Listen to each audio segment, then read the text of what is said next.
Happy Friday, everybody, and welcome into College Football Kickoff Live. That is Alex Dono from Locked On Canes. That is Kenton Gibbs of Locked On ACC and Locked On Wolfpack. And thank you for making College Football Kickoff your lunchtime listen every single Friday. Guys, I don't know if you saw this, but Ryan Day got rightfully emotional when an 86-year-old man said, "I think Ohio State is going to lose." Kenton Gibbs, what a touching moment with Ryan Day and America. You know, let me tell you something. The only time you should be getting mad at what an 86-year-old is saying in today's day and age is when they're in Congress. That's it. That is all. What are we doing here, Ryan Day? Stop being – that's why he called you soft. That right there is why he called your team soft. You sat there and got emotional. We showed you, didn't we? Lou Holtz, we beat you. We did it. Ryan, stop it. Knock it off. Great win. Great win. Great. Put your program squarely in playoff contention. But stop being a whiny little baby about the thing, brother. Yeah, Dono, I couldn't believe the first thing he said post game was, I want to know where Lou Holtz is. By the way, it's like 10:30 p.m. Lou Holtz has been asleep for hours. What are we doing here, Dono? I didn't think it was possible to take something Lou Holtz says this seriously in 2023, especially knowing Holtz's ties to Notre Dame. So the biases are clear. So I guess for Ryan Day, you've got to dig pretty deep to find motivational material. And, you know, with Day going on and on about how physical his team was, well, you know what also helped you win that game? Notre Dame having 10 men on the field for the most important downs at the end of that game defensively. That might have also had something to do with it. Now, kudos to Ohio State for getting the win, because I know I'm on both sides of the fence here, guys, because I did pick Notre Dame to win last week, but you will recall I mentioned I'm a little bit concerned about Notre Dame's loser DNA because they tend to not show up in the biggest games when the lights are brightest. And in this case, they didn't even have the minimum number of players on the field to really complete these plays. And so, I guess for Mr. Day, whatever you have to use for motivation, I guess it worked. Your team's unbeaten, UBU. Speaking of motivation, Dan Lanning, pre-game. Look, this is not Hollywood. This is the football field. That's some old school stuff. Like, that's what my coaches would have said. You know, that's what gets me fired up about football is when a coach says to the cameras, to his team, we're just going to go out there and win. And then the greatest diss track of all time when Oregon posts all of the chatter from Colorado pregame. Kenton, you were on the gridiron in college football. You saw some of the best jawing that our country has to offer. What do you make of Dan Lanning and the Oregon Ducks, especially in this beatdown? They officially announced it. They officially told us. It wasn't said before. It was informal before this, but they've officially told us Deion Sanders is the Baba Yaga of college football. He is the big bad boogeyman. They are terrified. They are shaking in their boots. I don't think y'all understand how Oregon, of all teams, of all universities, Oregon, 50 combination, Oregon, more expensive facilities than anybody could imagine, Oregon, Phil Knight testing out everything that he can to give them the advantage. Oregon, that team is talking about, we're here for substance, not flash. Brother, that's what everybody's been saying about y'all for the last 20 years. That is literally the exact talking point that people have used when recruiting against Oregon, and now you're trying to flip it on his head to use it against somebody else. I'm telling you right now, these teams are shaking in their boots, and it's going to be okay. It's going to be all right. Y'all not even going to be in the conference with them no more. You don't got to worry about it. Colorado just became the Big 12's heavy hitter.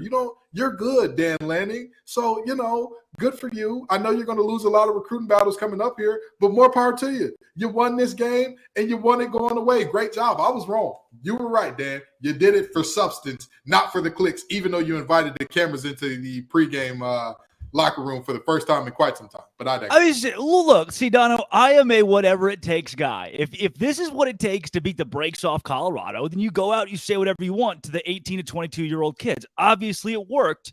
Are you pro Dan Lanning here?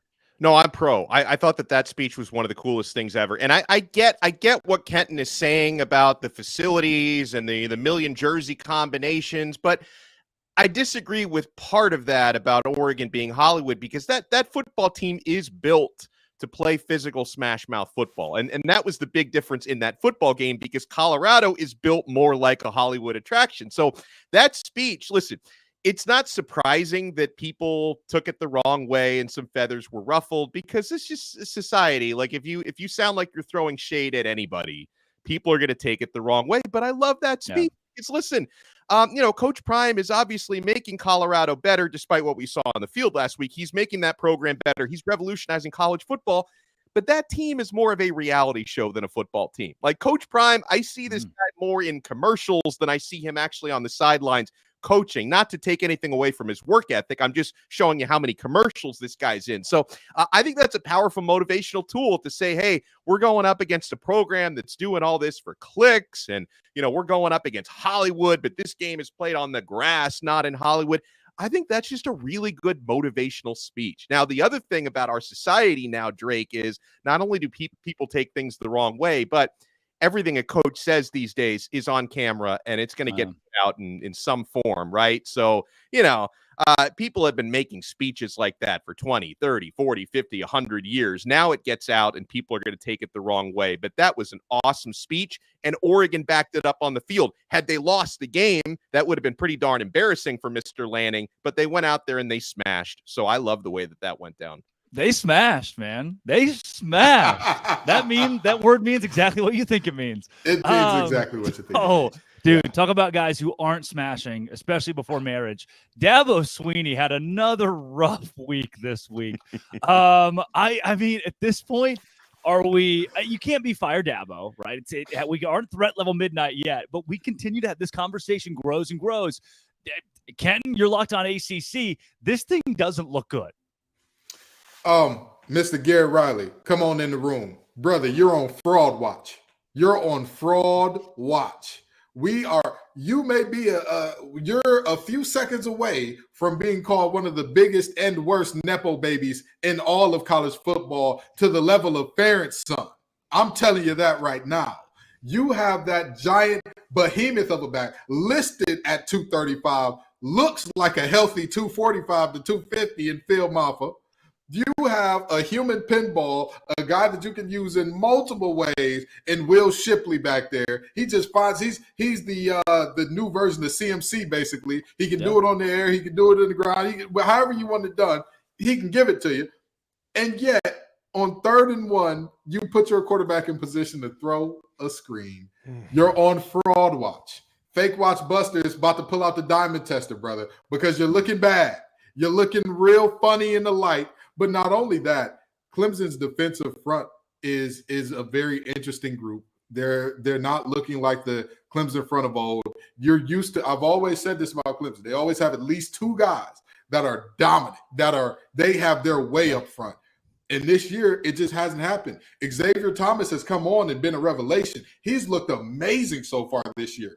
And then you're thinking, well, if he looks amazing, Tyler Davis is going to look great. And Tyler Davis, we about to put out an APB. We about to put out a bolo. Be on the lookout, because we need to go see you, Tyler. Come on. We need you, brother. If Clemson is to dig themselves out of this hole, because fun fact about Clemson right now, although they are 2-2, their 2 losses are both conference losses. They're at the bottom of the conference with Boston College. Yeah. If they're to pull themselves out of this hole, Tyler has to show up at a high level, because when he shows up, it takes the pressure off of Jeremiah Trotter Jr., off of Barrett Carter, off of that secondary that we just saw one of their top corners go down and all that. And the defensive coordinator over there has to answer some questions as well, because they stopped the run effectively all game, and you don't want to go too high in one of the biggest situations in the game after your starting corner goes down, when you've got 2 receivers that are averaging 6'5" and a half. Yeah. And when your corner gets dunked on, what do y'all say? Well, he just made a great play. No, you idiot. You left a corner that was a backup on an island with Keon Coleman, and you get what you get. Sorry to go on that monologue, but it just had to be said. Oh, yeah. There are multiple coaches for Clemson that y'all are on fraudulent. Right. We're hearing and you gave the examples of the athletes. Dono, when you sit here, do you put it on the coordinators, on Dabo Swinney, on the NIL, on the portal? I mean, where do we go? Where's the root of this issue? Because something obviously is not going right at Clemson. Well, all of the above, and also pretty dreadful in-game coaching decisions, because like Kenton was talking about, the play calling and the clock management down the stretch of that game was awful. I mean, I have to give a certain amount of credit to Florida State because good teams find ways to win. And I'm a firm believer of you make your own luck. And part of winning a football game is your coaches making less mistakes than the others. So I have to give credit to Florida State. But at the same time, Clemson, they snatched defeat from the jaws of victory in that game. That should not have been an L. They were just purely physically, for most of that game, the better team out there on that day at home, and they couldn't get it done. And I want to pick up on something that Kenton was talking about with coaches on Fraud Alert, and I want to talk a little bit about Garrett Riley, okay? Guys, we used to always talk about the Madden Curse. I'm not sure if Drake is even old enough to remember when the Madden Curse was What's really Madden? a thing. I don't. But we all know name Madden, but the Madden Curse hasn't been a thing for a while. The new curse, I think, is the Broyles Curse. So this Broyles Award, it's given out, this award, annually to the top assistant in college football. And as you can imagine, a lot of Broyles Award winners, they get jobs elsewhere, whether it's a move to be a coordinator somewhere else or a head coach. So these last couple of years, I'm tracking this Broyles Award, and I know this all well and good because a couple of years ago, the team I cover, Miami, went and hired the Broyles Award-winning at the time offensive coordinator in Josh Gaddis from Michigan. It was an unmitigating disaster. It was, I don't know how this guy, I guess Jim Harbaugh was the one calling the shots up there when he was at Michigan. And that didn't work out. Garrett Riley last year wins the Broyles Award, and it's certainly not paying dividends at Clemson. So I'm going to start even tracking deeper years on this Broyles because that might be the new curse. It's not about Madden anymore. It's the Broyles curse. Mike Broyles, 1964 national championship head coach at the University of Arkansas, who played on that team, who was the starting center on that team. Jerry Jones. Yeah. Unbelievable college. But look, this is proof that guys can just sit around and say names for hours on end, and it's the most fun game. Speaking of fun games, the biggest game of the week, the funnest game of the week, Ole Miss, LSU this week on the gridiron in our biggest game of the week. Let's bring in Stephen Willis with Locked On Ole Miss.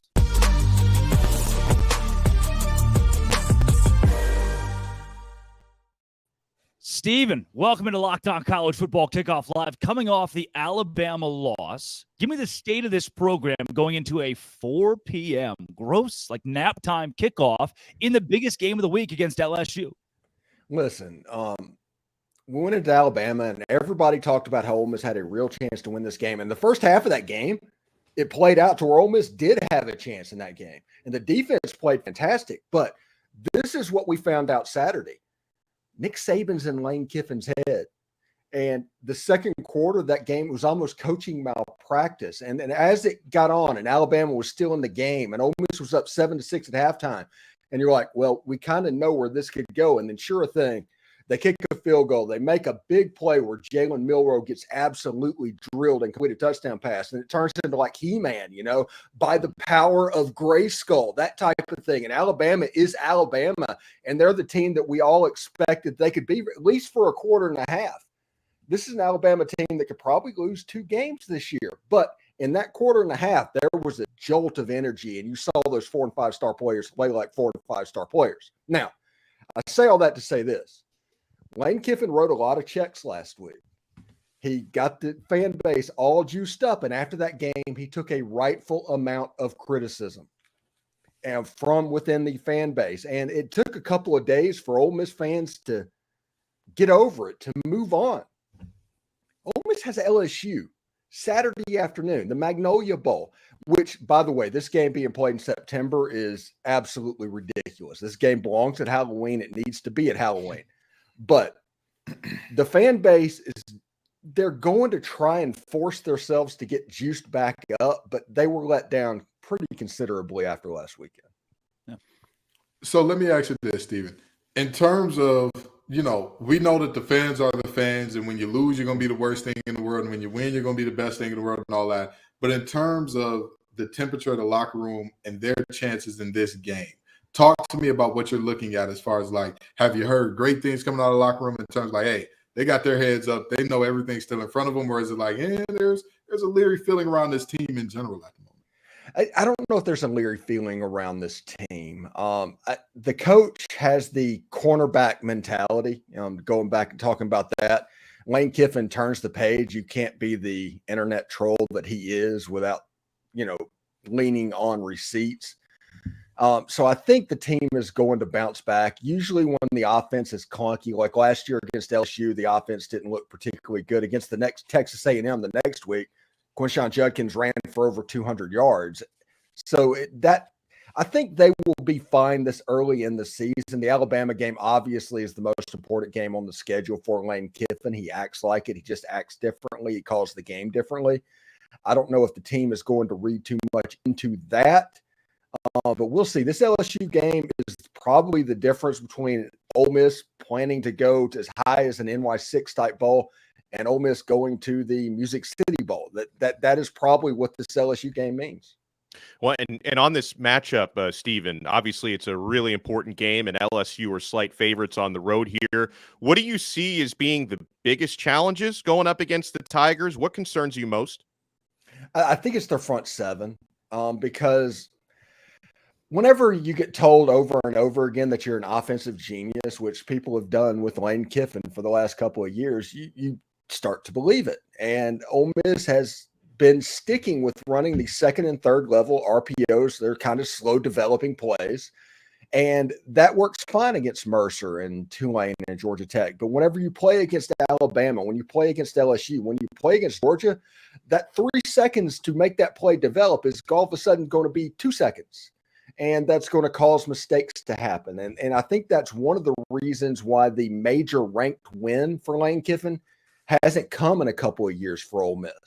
So if he is willing to tweak, I mean, there's not much that he has to do, but if he does that, you have a chance for this Ole Miss team to look a little bit different and put this team in a better position to be successful, because LSU's front seven, they're just as athletic as the guys that just played against Ole Miss.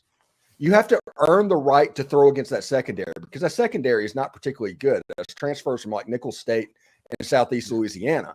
But you have to earn the right to be able to throw the ball downfield. And if LSU knows that the quarterback's going to have the ball for 3 seconds, he's going to be in the same spot, Harold Perkins is going to get home. I mean, that's just the way that works.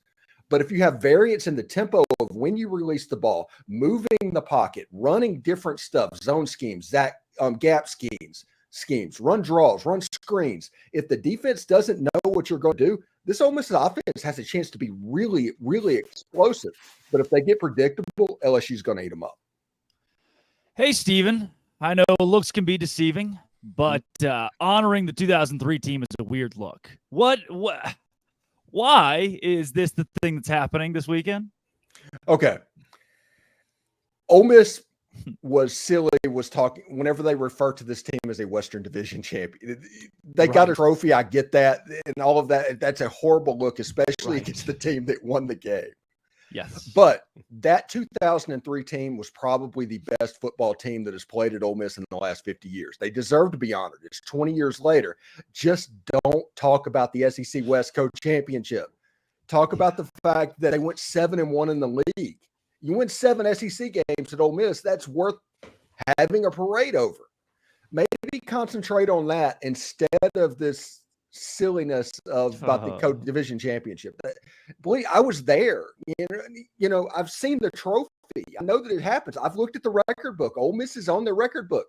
Everybody knows that LSU played in that championship game. Everybody knows that LSU won that national championship. And whenever you do that, it reeks of Central Florida putting up a national championship banner. Hang the banner. Hang the banner. Ole Miss, co-West Division champions in 2003. Let's throw them a parade this weekend. That's Stephen Willis of Locked On Ole Miss. He's got LSU Tigers this week. Stephen, thanks for joining Locked On College Football Kickoff Live. No problem, guys. Thanks.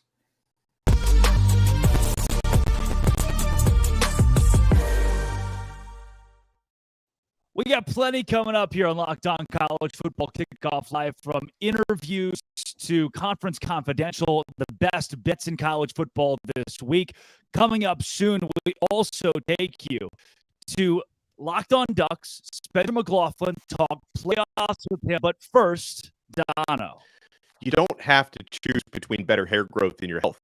Nutriful provides a whole body health approach for men that promotes healthier hair, no drugs, no compromises, just better hair, guys. Go to Nutriful.com/men to take their health wellness quiz. Identify causes of your hair thinning, and Nutriful will give a personalized plan for better hair health through whole body wellness. Nutriful supports healthy hair growth from within by targeting root causes of thinning, such as stress. We all have that. Hormones, environment, nutrition, lifestyle, and metabolism through whole body health. Take the first step to visibly thicker hair and healthier hair. For a limited time, Nutriful is offering our listeners $10 off your first month subscription and free shipping when you go to Nutriful.com/men and enter the promo code LOCKEDONCollege. Find out why over 4,000 healthcare professionals recommend Nutriful for healthier hair. Nutriful.com/men, spelled Nutrafol.com/men, and enter promo code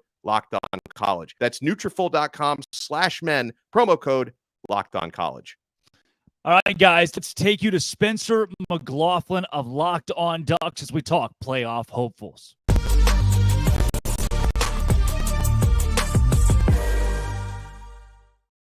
Spencer McLaughlin joins Locked On College Football Kickoff Live, affectionately known as Smiley around the office. Spencer, look, this Oregon Ducks team, some people will say that they proved it against Colorado and Deion Sanders. Other people will say, hey, Colorado's still fraudulent. I first want to start, less so than the playoff hopes and more so this week's game. How do you wrap up everything that happened? Well, I think for Colorado, they were a great story. They are not a great team right now. That's going to change in the future with the way that Don's able to bring in talent. But I mean, after the Colorado game, look, was it intensely satisfying after all the smack talk from Colorado, be caught up in the buzz as an Oregon fan? Yeah, of course it was. It absolutely was. Did I leave the game thinking, oh, Oregon's about to roll through a loaded Pac-12 because they beat Colorado 42-6? No, not at all. They're still going to be an underdog at Washington. If Cam Rising is healthy, they're going to be an underdog against Utah. This Oregon team is really good because the Pac-12 is really good, and Utah with Cam Rising will be really good. If they don't have Cam Rising tonight against Oregon State, they probably lose that football game in Corvallis. He's playing a lot of urgency after their loss against Washington State. But I think that when you look at what Oregon's capable of, yeah, at their peak, they could make the college football playoff, but they have to get through Utah, Washington, USC, Oregon State, and the Pac-12 championship game. And I've, held the belief from before the season that the Pac-12 was going to miss the playoff again because I think there are a bunch of really good teams in the conference. I don't know that there's weeks so far. But if I told you guys right now, hey, Washington's going to lose to Oregon or Utah at home and USC on the road, is that a hot take? Is that a surprising thing to anyone? Is that out of the realm of possibility? No. I mean, you look at USC. Would it surprise anyone if they lost to Utah again? No, I've seen that story before. What if they lost to Oregon? Yeah, they could do that. And then these teams are going to match up in some form or fashion again in the Pac-12 championship game. I like where Oregon's at. I think their defense is vastly improved from a season ago, and the offense looks to be just kind of rinse and repeat from what they were last year. They're one of the best offenses statistically in the country right now, and they have everything firing. Yeah, they can be the best team in the Pac-12, but guess what? I don't know what Washington State's ceiling is, but I think their floor is a lot higher than a lot of people thought, and then the Cougs are not a team that are to be messed around with right now. So I want to ask you this, Spencer, and trust me, it's not going to be about beautiful smiles. That really was the first time we saw. We got another one. We got a twofer today. That's beautiful. But in terms of this Oregon team, and you say like, hey, they're good, but they're not quite world beaters. What is the one thing that concerns you to say like, if a team is to beat us, they'll have to exploit this thing? It's still the defense. The defense has faced a couple of, I think, solid tests. Texas Tech on the road and Colorado at home. They could not have played better against the Buffs. That's a unit who they are superior than in the trenches. The defensive line just mauled Colorado. It was not a fair fight. What does the defense do against USC and Washington, where it is going to be a fair fight? I still expect the defensive line to have some modicum of success in those two matchups, but it's going to be different. The secondary was dominant, but Washington and USC have better passing attacks. And I think that with Washington State as well, it's kind of comparable to the Colorado against without Travis Hunter on the other side of things. And I think there's just an element of unknown in that sense. Now, if Oregon is a good enough defense to, let's say, go 12-1 and win the Pac-12, this is what the defense, for the most part, would have looked like so far. But they're still trying to clean up the penalty problem. They're averaging 75 penalty yards a game right now. And if you do that at Washington, if you do that at Utah, if you do that against USC, or heck, against Washington State or Oregon State, that might be one too many extra opportunities and could cost you a football game. Like, Oregon has 70 more penalty yards at Washington. I don't know how they're in the football game. That'd be pretty darn tough. They escaped against Texas Tech. They had 100 yards. And that has improved over the last couple of weeks. The penalties have continued to come down, but they are not where they need to be. So I think that element of it still is kind of in the back of my mind, making me wonder, is this team at that level? They have looked that way against their opponents so far, but bigger tests still Well, you've done a great job of very humbly breaking down reasons why Oregon may not end up winning the Pac-12 and may not get into the playoffs. But if they are able to do that, Spencer, if they're able to, let's say, run the table, what would be the primary drivers behind that? How would that happen? It starts with 18th-year quarterback Bo Nix, of course. And he is the most experienced starter. I grew up watching Bo Nix. Yeah, we all did. I mean, it's crazy. It was just the second year of the Mario Cristobal era when he made his first start, and gosh, that was a lifetime ago in that neutral site matchup against Auburn in 2019. And I mean, it's just thrilled that we've gotten us to take it for what it is. I mean, having him at the helm gives Oregon fans the utmost confidence, as long as he is healthy, that the Ducks have a signal caller that can get you to the playoff, that can play at that sort of level. The end of the season got derailed a bit when pocket passer. He has to have his legs to be at his best. He has to have that full mobility component to be, a Heisman capable quarterback. But I mean, it starts with him.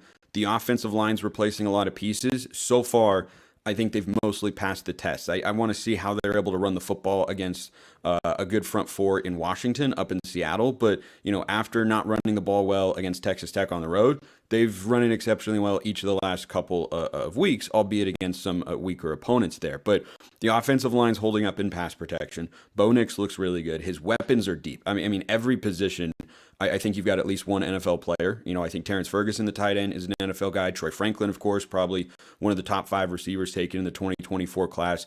And then you have a couple dynamic running backs, one of whom is out with an injury right now in Noah Whittington. But Bucky Irving is the name that everybody knows, preseason first team, all Pac-12 kind of guy. So the offense has got all the tools, and I think the defense on paper is more talented than they were a season ago, and they still have something left to prove in that sense, but the early returns have been really, really good. So I think that Bo Nix, with his weapons and a more physical front four to pressure quarterbacks than what they had a season ago, those would be the reasons why, if Oregon gets to the playoff this year, God willing, that I'd be able to look back and say, yeah, this is how they got there. This is why Oregon was able to improve on their results from a season ago, is because Bo Nix is really good. They've got him a bunch of weapons, and the front four is much stronger than a season ago. Spencer, maybe most importantly, before we get you out of here, who does Southern Utah have this week? Southern Utah's got number 25, Central Arkansas, 6 p.m. Mountain Time at the Eccles Coliseum on ESPN+. I'll be on the call for that. And they're going for their first ranked win since 2018. So the Bears are coming to town to take on the Thunderbirds. This should be an electric one Saturday night at Eccles. My mom and dad's alma mater, the University of Central Arkansas, might I add. That's really, is it really? Locked is it on really? Pac-12, Locked on Ducks. Spencer, thanks for joining Locked on College Football Kickoff Live. Appreciate it, guys. Have a good one.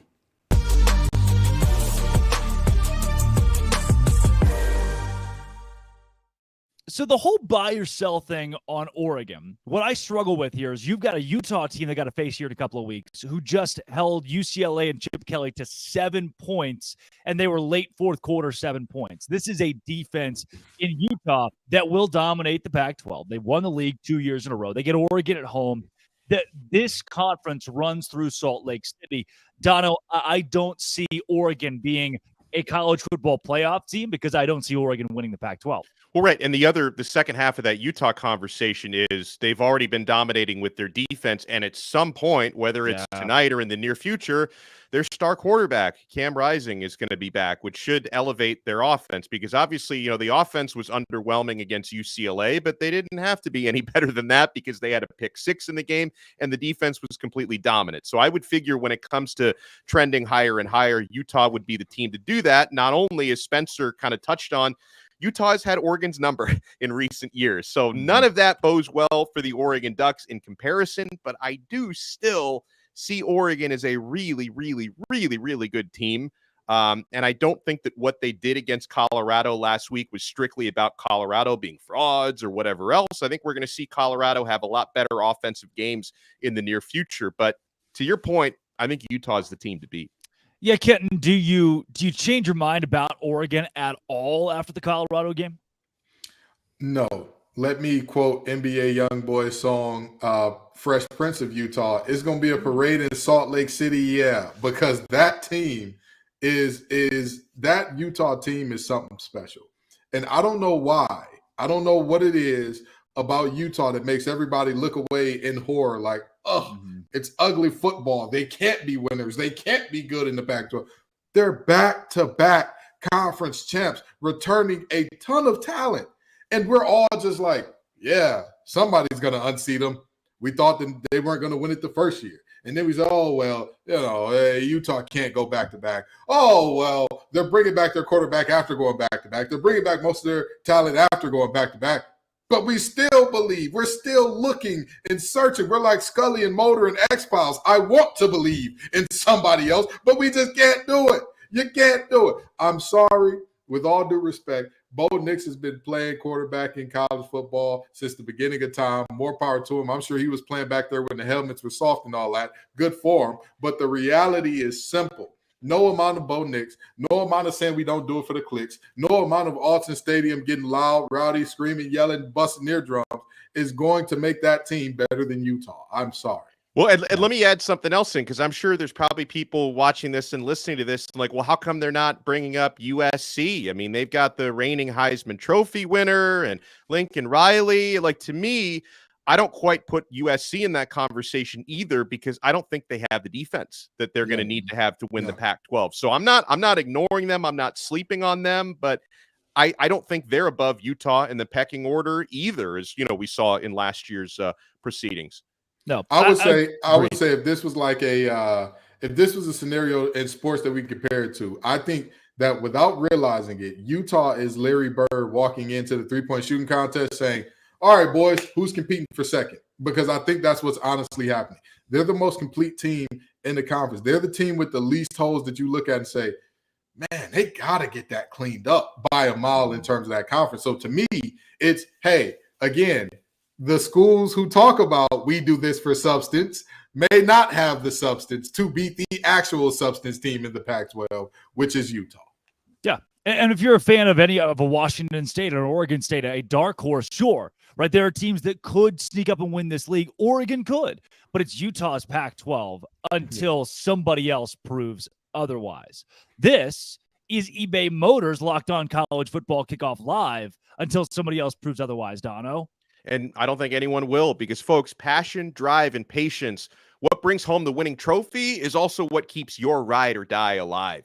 eBay Motors has everything you need to maintain your vehicle and level it up to peak performance. From superchargers, roof racks, exhaust kits, LED headlights, and so much more. Whether you're into speed, power, or style, eBay Motors has got you covered. With over 122 million parts for your number one ride or die, you will always find exactly what you're looking for. And with eBay Guaranteed Fit, your part is guaranteed to fit your ride every time or your money back. Because with eBay Motors, you're burning rubber, not cash. With all the parts you need at the prices you want, it's easy to turn your car into the MVP and bring home that win. Keep your ride or die alive at ebay.com/motors. eBay Guaranteed Fit, only available to U.S. customers, eligible items only, and exclusions apply. 1 second, guys. I'm getting a hotel phone call. Sounds like it's time to go around the country as we do our first Conference Confidential. We start with the Big Ten. Take it away, Craig Sheeman.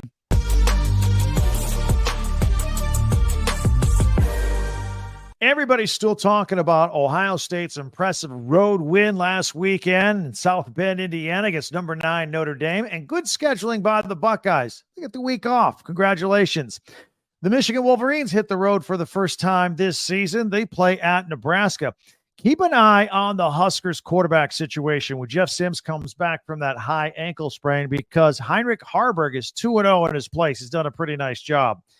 If Penn State annihilated Iowa last week, what are they going to do at Northwestern this week? Although kudos to the Wildcats. They've doubled their win total already from last season. They had that 21-point deficit they erased and won in overtime against Minnesota last weekend. And don't look now, but the Maryland Terps could be 5-0 if they beat Indiana this weekend. Of course, the Hoosiers needed 4 overtimes to beat Akron at home last week. Illinois is at Purdue.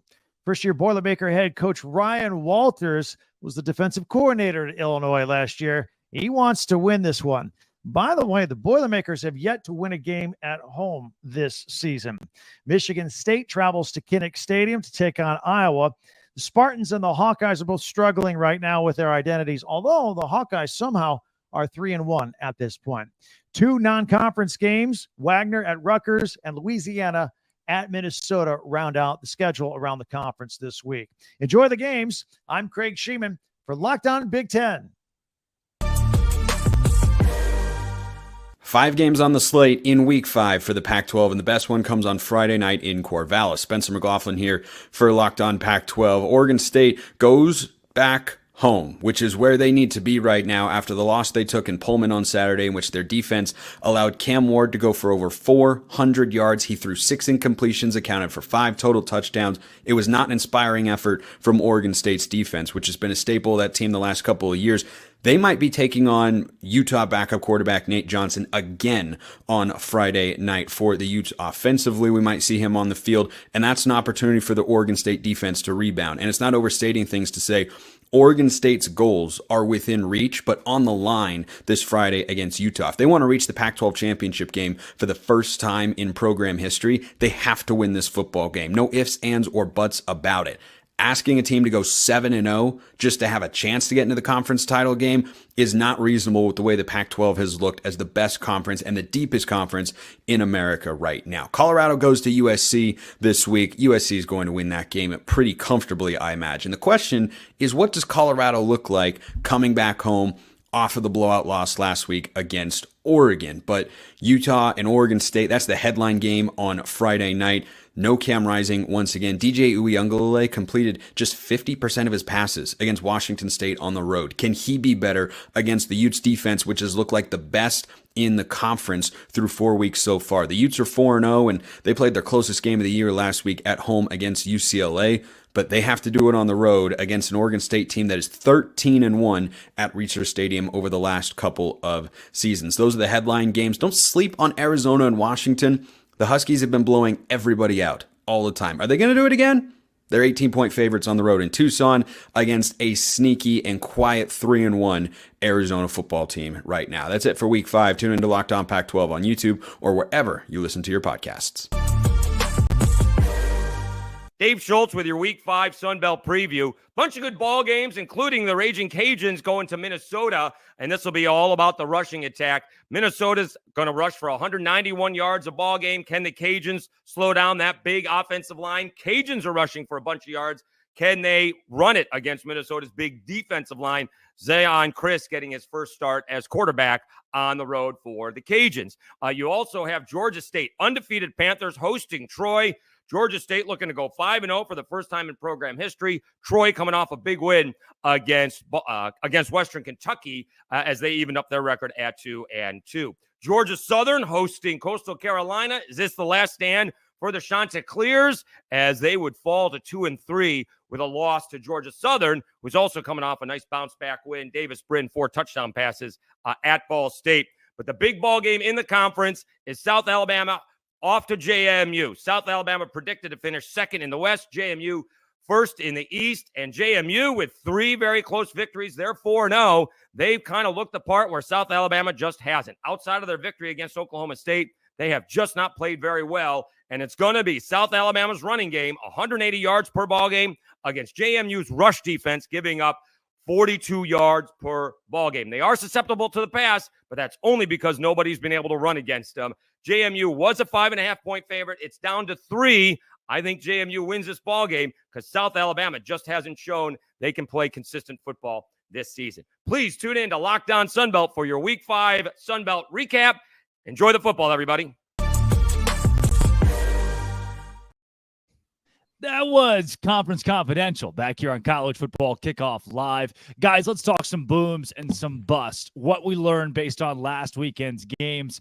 And I got to tell you, if I'm looking at a team that has boomed right now, it has to be the Utah Utes. Because now, look, the experiment is over. Can Utah win without an offense? And the answer is yes. Hypothesis confirmed. Without Cam Rising, without a couple of other stars, their big tight end, big pass catcher has also been out for the last few weeks. They haven't needed the offense. They have still won games defensively, holding teams to their worst offensive outputs on the year. Utah at 4-0, having just won again, this time against a top 25 UCLA team, holding them to just 7 points. Give me the Utes as a boom. Kenton, let's go to you next. I mean, y'all already know who my boom is going to be. I've told y'all about him all along. I've said that Dabo needs to call this man and be standing outside his house in Norman saying, baby, come back. You can blame it all on me. Very simply, the Oklahoma Sooners. Dude, how, Kenton? They won by 14 against Cincinnati. They only scored 20 points. How is this? I hear you. I hear all those things. But also, that Cincinnati team is better than we're giving them credit for. Number one. I agree with that. I get. Well, wait. But why? What do you mean, but why? Why is they beat a bad Pitt team? They lost to Miami of Ohio.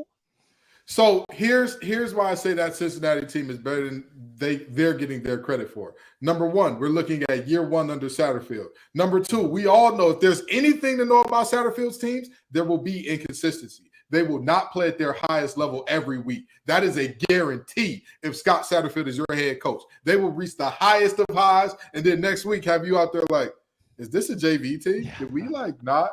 Are these guys not on scholarship? What happened? That's something that we know about that team.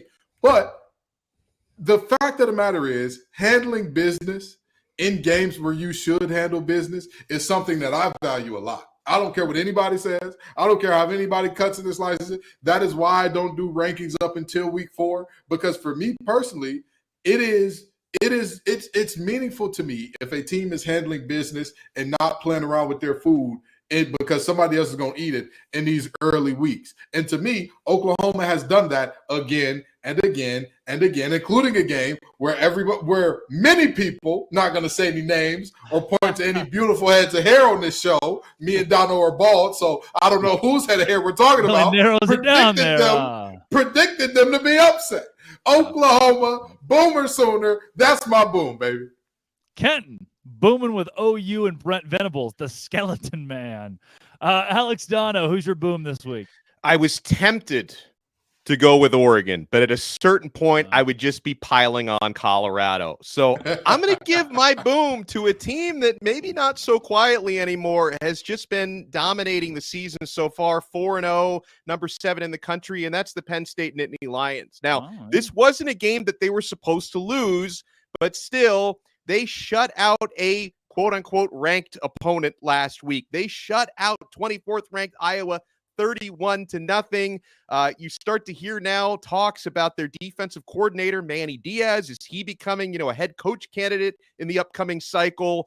And yes, I know Iowa's got that nepotism offense under Brian Ferentz, and they can't score on anybody, but 31-0 win for Penn State. They have handled their business and beyond to this point.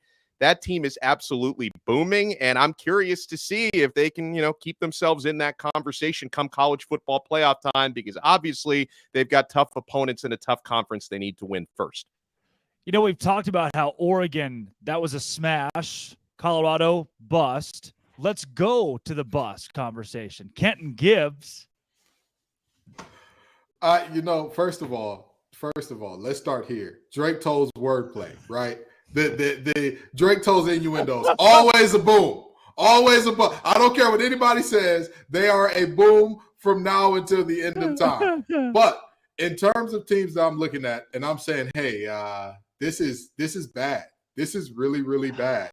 I hate to have to say this, and I really don't want to do this because you know what? Let me stop lying to myself. Let me stop lying. I'm enjoying this a lot. The downfall of Clemson got me wearing suits. It got me wearing suits. Listen, I'm not going to wear a suit to my wedding. You understand? I'm going to go Bill Belichick at my wedding. But for Dabo Swinney's downfall, I can't even hold in the glee no more. I can't do it. I can't. Watching this team piss down their leg, do the coaching decisions and clock management, what was that drive at the end of regulation? You have a big run by one of the best backs in the nation to put you in plus territory. And what do? Do they take a timeout, Dono? Drake, do they clock the ball? Why would you? You let the clock run out when you got the plus territory. What an unserious group. Oh, my God. Clemson, I'm just going to say this, okay? And I'm going to leave it here.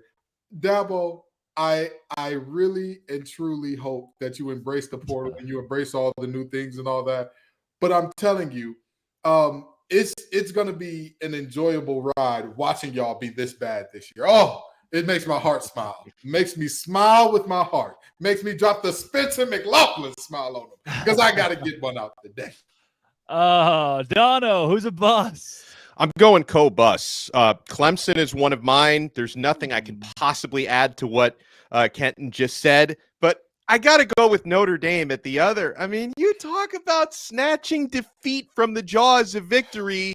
You're at home against a good Ohio State team, but finally an Ohio State team that looks by their own standards kind of average. And for the first time in a long time, they don't have some version of Superman playing quarterback for them. So you're at home in South Bend and you hold Ohio State to just 2 touchdowns in the game. McCord doesn't even throw a touchdown pass in that one. They're like 8-9 deep and former 5-star recruits at wide receiver. They can barely get these guys the football. They've got the top receiver in last year's class. Brandon Inniss can't even get on the field these days is what's going on there at Ohio State. And then you've got 10 men on the field on defense for the most important final 2 plays in the game. So listen, again, I said this about Florida State earlier. You got to give credit where credit is due. You make your own luck. Good teams find ways to win. But at the same time, how do you give that game away? I've got to go with Notre Dame as a bust. Wow. Mine comes out of the Big 12 this week because this team, they were not supposed to be great this year, but they have I'll say legendary head coach because you're going to look back and say, oh yeah, he was at the same place for a million years. That's Mike Gundy at Oklahoma State. Every 3 or 4 years, we have the same conversation of, is it time to fire Mike Gundy? His team is 2-2 with a 33-7 loss to South Alabama, and then a loss to an Iowa State team that has losses to Ohio, where they put up 10-7 to Ohio. Oklahoma State just allowed 34 points to Iowa State this week in a 34-27 loss. They don't run the ball well with Ollie Gordon. They finally decided to run it with Ollie Gordon this week, their star running back. Earlier this year, he wasn't getting carries. They couldn't figure out who the quarterback was. They finally said, you know what? We're going with Alan Bowman. That's right. Texas Tech Alan Bowman, who was so bad at football that Michigan said, hey, come be on our staff. We'll call you a player, but you're just going to sit on the bench and coach up our young guys for 2 seasons. Now he's a starting quarterback at Oklahoma State. What did he do against Iowa State? 23 for 48, 278 yards, a couple of touchdowns, a couple of interceptions. Bad is what he did. He was outshone by a kid named Rocco Becht, the Iowa State quarterback who had 350 yards and 3 touchdowns. Mike Gundy, the seat is hot. Oklahoma State is a bust. They should have been a 9-win team this season with the easiest schedule in the Big 12. Guys, we have time for Uno Mas boom. One more boom. Dono will take it to you. Well, then I've got to go with Oregon. I apologize, Buffs fans, even the ones who have been fans of Colorado for more than 6 months, the 7 or 8 of you out there, I apologize. I apologize for piling on. But listen, man, Oregon goes up against the most hyped team maybe in a generation, right? When it comes to it. I know Coach Prime is he's probably rightfully trying to deflect away from his players and say, make me the target, like try not to make, which is an admirable thing that Coach Prime is doing. But his team is going to be a target all season long. For the remaining, 8, 9 teams on his schedule, they're going to treat that game like it's a national championship game. Teams will get up for that. But you know what? Oregon not only got up for it, that Dan Lanning speech before the game, and then they lived up to it with a 42-6 victory. So Oregon comes off looking great because guess what? There were a lot of eyes on that game that maybe aren't regular Pac-12 viewers. Maybe they don't usually stay up until, 1 a.m. to watch the end of an Oregon game, but they were watching that game because of how Hollywood and how hype that was, and Oregon completely dominated. So they're a boom for me. Boom. Kenton, one more boom. Well, I know that some Longhorn fans probably got mad at my last boom, and so I'm going to include the entire Red River rivalry in this thing. Let's get the Longhorns as my second boom. The 2 Big 12 teams headed off to the SEC, definitely my booms here. Texas has not played a single-digit game all year, and that includes playing Alabama. Yeah. Like that's very, very interesting because when you look at this Texas team, you say they have all the pieces, but are they mature enough to show up every week? That's the big question about this Texas team. Are they mature enough to show up? Are they experienced enough? Are the guys that they have on this roster, can they do it every week? And trusting 18 to 22-year-olds to do that, it's a tall order. That's why I'm not a betting man in general, but even if I was, I wouldn't touch college football with the next man's money. But Texas has consistently shown up and not only done what they're supposed to do, they've dominated every single week. And so, I've got to give Texas their love. They have shown up. They've shown out to be a national contender. And so I'll give them their guts when they got it. And they got a great team this year. We're missing 2 teams here that have flown under the radar that I'll bring up in a couple of booms. Washington State being one of them. Now with this win against Oregon State, I think it's time to start talking a little bit more about how they could be a dark horse in the Pac-12. And at this point, the dark horse word is used loosely. I mean, they're a top 20 team. Cameron Ward has become one of the best quarterbacks, not just in that conference, but now in the country as America turns its eyes and says, hey, who is this Cam Ward guy? Who is this Washington State team? They've got a legitimate chance to make some waves later on this year. They're 4-0 right now. And then North Carolina, 4-0 for the first time in a couple of decades. Now, after a 41-24 win against Pitt, they have proven, hey, look, we are not to be overlooked. Drake May's a good quarterback. Mac Brown can still coach. North Carolina can make some noise in the ACC. Both those teams deserve some love as booms this week. Now, before we get into the rest of the show, we got a ton packed together. Sell Me Why is coming up with some wild spreads this week. But first, there's only one way that I get this luscious, thick toupee to grow, Dono. And that is Nutriful. Men, if you're tired of weakening or thinning hair and you want to reach your full hair potential, leading hair growth supplement Nutriful helps improve your hair growth, visible thickness, and visible scalp coverage. Nutriful is the #1 dermatologist recommended hair growth supplement, clinically shown to improve your hair growth, visible thickness, and visible scalp coverage. Nutriful's hair growth supplements use physician-formulated, natural, science-backed ingredients. Their drug-free, patented technology provides consistent, reliable results without compromising your sexual health, by the way. So take the first step to visibly thicker, healthier hair. For a limited time, Nutriful is offering our listeners $10 off your first month's subscription and free shipping when you go to Nutriful.com/men and enter the promo code LOCKEDONCollege. Find out why over 4,000 healthcare professionals recommend Nutriful for healthier hair.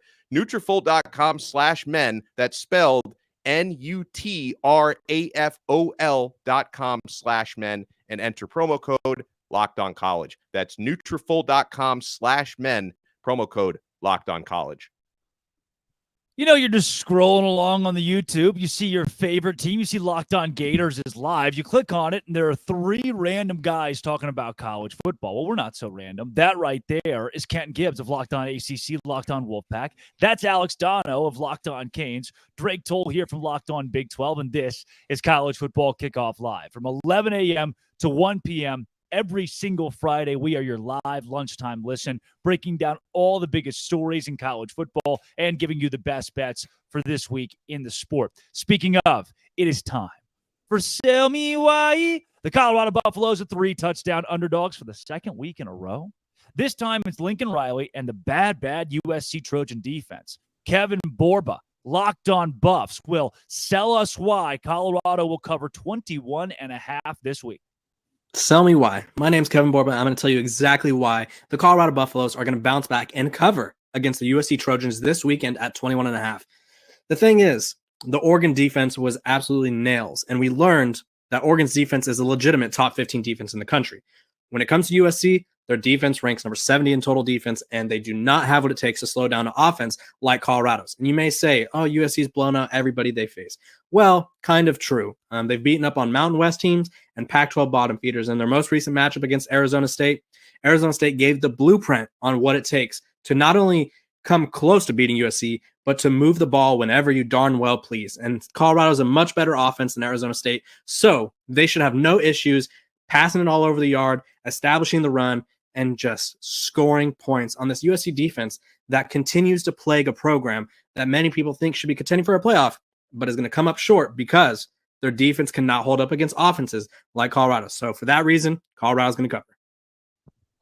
All right. What do you think, Don? How does Colorado, can they at least cover 21 against USC? Hashtag I'm with Borba. This may surprise you.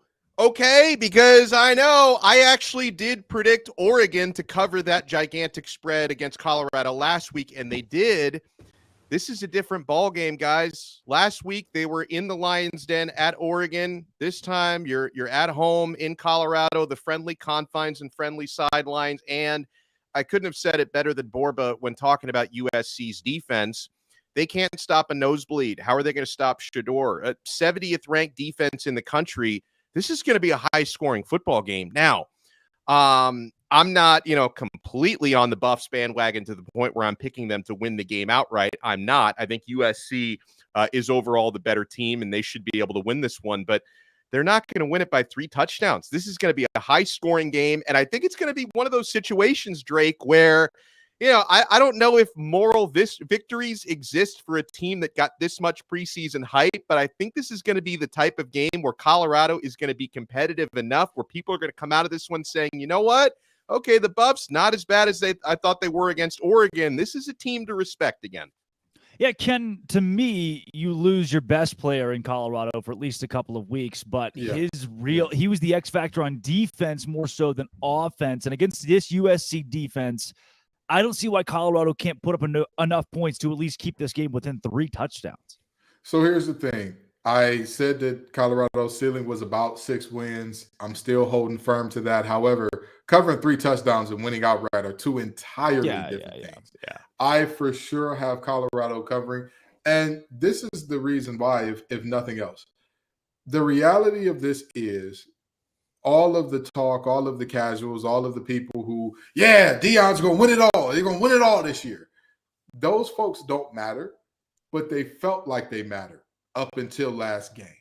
Now Deion and his staff could truly go in. The players talked about the self-scout that they did, where they truly went in and said, hey, this is what we're good at. This is what we're bad at. This is what other teams have seen and all that. And it's hard to tell a player, hey, you need to get your fundamentals down in terms of your first step in your hand placement when you just came off one of the biggest upsets in modern sports history and a 1-win team from last year beating a playoff team from last year.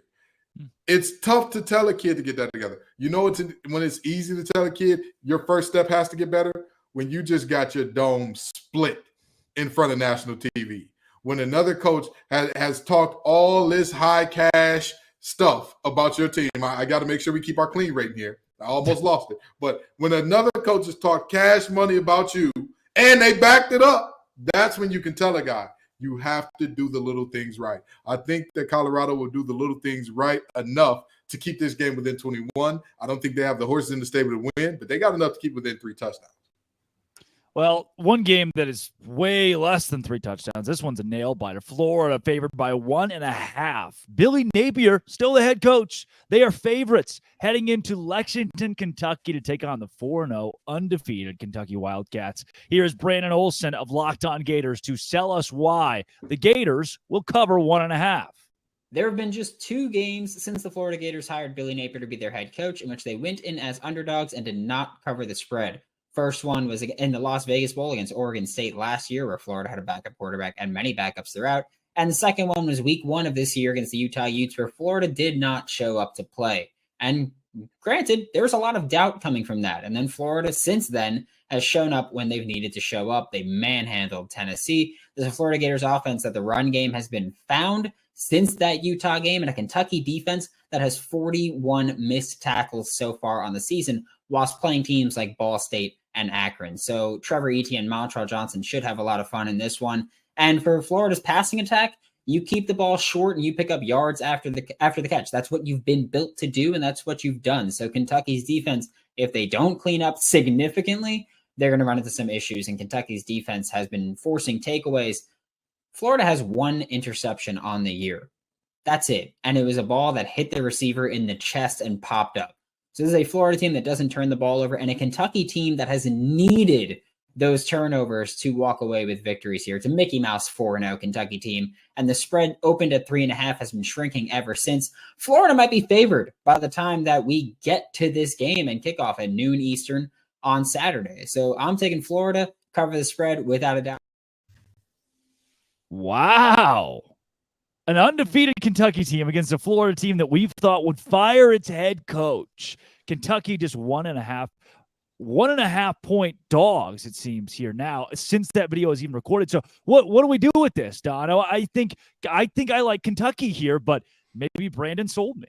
I think I like Kentucky as well, but this is a coin flip for me. A lot of times when we do these sell me whys, I'm very firmly on one side or the other. Maybe I just want Florida to lose so we can start calling him LinkedIn Billy again or G5 Billy again. But I got to tell you, man, one of the things that I try not to do when it comes to betting on games is overreact to what happened the previous week. But, Florida, they beat the Charlotte 49ers, but they sleepwalked through that game. They only scored 1 touchdown. The rest of it was field goals against the Charlotte 49ers, who they beat 22-7. So that's not exactly a game that inspires a lot of confidence going on the road to Kentucky. So I'm trying not to overreact to that, but at the same time, it's basically a pick'em game. Like Brandon mentioned, the number has been shrinking. I'd probably bet Kentucky money line in this game is probably the way that I'd go. So he didn't quite sell me, but he gave a valiant attempt.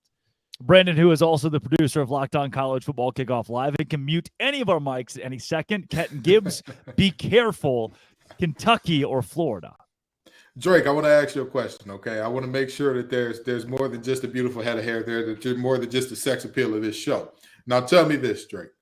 Where did Devin Leary last play quarterback? Last week for the Kentucky Wildcats. Is that what you're looking for? What school was he at before Kentucky? NC State. He was at NC State. I watched the young man up close. I watched him, interviewed him, did all the good stuff, and I told myself I'm going to remove my feelings from watching him play and from any picks that I make involving him this year, even though he's gone. And we love him. We care about him dearly. We wish him the best. And I said I was going to get my feelings out of it. However, just like his Heisman campaign started off at NC State, I'm going to start it off this segment the exact same way. Devin Leary delivers. Folks, I'm sorry to tell you, LinkedIn Billy is going to be back. LinkedIn Billy is right around the corner. Okay? They say scared money don't make no money. Well, thank God that young man ain't in Atlantic City, because how would he get back to Gainesville with no? There it is. They muted him. Genius. Wow. Listen, I'm always going to tell the truth, even if it gets me muted, okay? The fact of the matter is simple. The Florida Gators have shown us at times they can be really good. At times they can be really mid. At times they can be really bad. For all that we say about this Kentucky team, that it is a Mickey Mouse 4-0. Let's make no bones about that, right? They have played the Island of Misfit Toys University 3 times in a row already. Sure. But with that being said, I at least trust them because they've been consistent in beating those bad teams, as opposed to Florida, who Biff Pogge's a really good coach at Charlotte. They don't have more than 3 players that would be starting on the Power 5 team today. They just don't. Wow. I'm sorry to say that. So the fact that they held you to nothing but field goal, don't worry about it. The big blue wall is coming. Devin Leary delivers. Give me Kentucky clearing the spread here. See, here, my pushback a bit on the Devin Leary thing. You say, where did he play last? And it was last week against Vanderbilt for Kentucky. I mean, I think this is a different Devin Leary. He was 15 for 29 against Vanderbilt, had 205 yards, 2 interceptions to 1 touchdown. He doesn't look like the Devin Leary that we saw at NC State, the Heisman hopeful Devin Leary at times at NC State. He looks like a Kentucky Devin Leary. And so also that being against Vanderbilt, Akron, Eastern Kentucky, and Ball State. And his stats still won't jump off the page. This is where he should already have 1,400 passing yards and 15 touchdowns and be right there in the thick of that conversation. But he's not. So I don't know if I put this game squarely on Devin Leary, but I do think Kentucky gets it done. Their running game, but with Ray Davis where he is, their running game is solid. I think if Kentucky can establish a run against a Florida defense that struggled against Utah in the trenches, that's where Kentucky can win this game. I'm not sold on Florida winning, but can I be sold on Alabama as 14.5-point favorites? That is the line right now between Bama and Mississippi State. Jimmy Stein from Locked On Bama will sell us why the Tide will cover. This is Jimmy Stein from Locked On Bama. This is why I think Alabama's going to cover that 15.5 number in Starkville against Mississippi State on Saturday night. Mississippi State struggled a little bit on offense as they're transitioning from the air raid offense to something a little more pro style against LSU just 2 weeks ago against a team that's similar in talent to Alabama. They reached just, I think, 200 total yards, 14 points. I think State might find the sledding even tougher against an Alabama defense that's looking better and better every week. Maybe a little bit of the Alabama defense of old. If they could only muster about 200 yards and 14 points against LSU, I wouldn't suspect Mississippi State would do much better against Alabama on Saturday. So I expect to see Mississippi State struggle to score and Alabama to score right around its average, right around 30 points. Yeah, Stein's been using some Nutriful, and that accent is legendary, by the way. Alabama, 14.5, Mississippi State. Donna, what do you think? I think Alabama covers. I think they're riding the ship to a point. I don't think this is a national championship Alabama team, but I think they're going to be formidable, probably a 10-11 win team by the time it's all said and done. I think they showed us last week they're starting to get things figured out. And, yeah, I think Alabama's going to win and roll. Kenton Gibbs. Roll Tide roll. I mean, I agree with Dono. This is a team that has figured out who they are, and they're doing what they want to do now. Or not what they want to do, but what they have to do now, right? Yeah. Like, this is a team that realized, hey, we had Bryce Young, we had Tua, we had Jalen Hurts, we had a great run of quarterbacks where we could pitch it all around the yard to all those great receivers and all that. This is going to be a ground and pound, physical, include our quarterback in the running game team. And that's what we're going to have to do. And they've accepted that, I believe. And not only the acceptance of that, and their identity, it's the lack of identity for Mississippi State, because they're at that crossroads. They're at those, if they were a person, they'd be in those weird teenage years where it's like, you don't know what crowds you're going to run with. You don't really have your niche yet. You don't really, you're not one of those kids that's like, I'm a robot for JROTC, or I love football, or I love band. They're the kid that's like, I really don't know. I'm a BC average kid. I just hang out with everybody sometimes. I'm not sure what my niche is. That's where Mississippi State is. And you can't have that with a deficiency of talent in comparison to your opponent and expect me to not believe that opponent is going to impose their will on you. Well, the head coach of the school died in the offseason. I mean, you talk about, that within itself puts you in the limbo period of, okay, you're already the awkward teenager trying to figure it out. You lose a parent. Now your entire world, like, where does this program go from here without Mike Leach? I don't know if we've talked about that enough because it happened in December. So it was December, January. So it was here, square start of the offseason, Mississippi State has some time to recover. No, he's the guy that recruited these players here, that coached these kids up. That's a tough thing to come back from. At the same time, I think because what you're saying is that Alabama's figured it out. I don't agree yet. Not yet. I haven't seen it yet, because remember, they didn't figure it out 2 weeks ago against South Florida. We can say they figured it out against Ole Miss, especially defensively. I still need to see more from the offense. You've mentioned the more ground and pound, more run the ball with or without the quarterback. That's why I think this game does stay at least somewhat close. This is a 27-14 final score. Alabama wins. It's on the road at Mississippi State. Give me Mississippi State to cover 14.5. But maybe the biggest sell me why this week, Duke and Notre Dame. We've already seen the Blue Devils beat Clemson. Now this week, they're 6-point underdogs against Notre Dame. Let's be joined by JJ Jackson from Locked On Blue Devils to tell us why.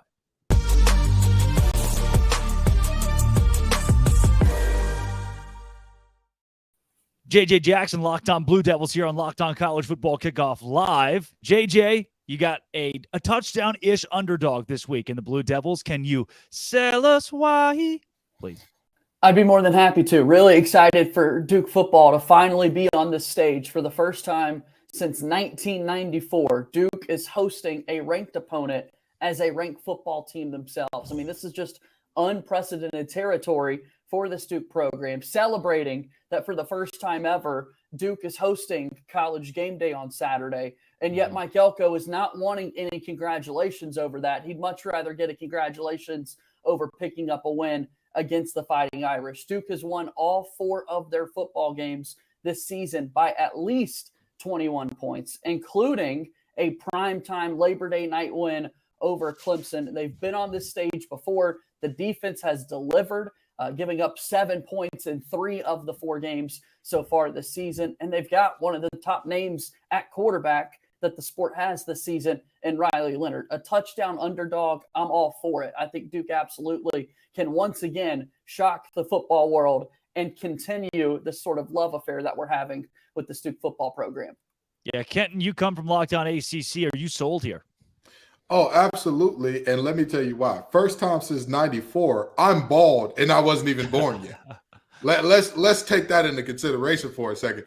But no, very seriously, Notre Dame's offense showed me nothing, less than nothing last week. Less than nothing. And I talked about the NC State defense and the problems that they had, because a lot of people say, well, Notre Dame put up 45 on a really good NC State defense. If you look at many of the plays that happened, the first play out of a weather delay, they give up an 80-yard run. Well, nobody gets big runs against NC State. Not so fast, my friend. Rosas of Connecticut got a 71-yarder against them in week 1. Now, I'm sorry to tell you this. That is not the same defense that we saw from NC State in years past. But now back to Duke.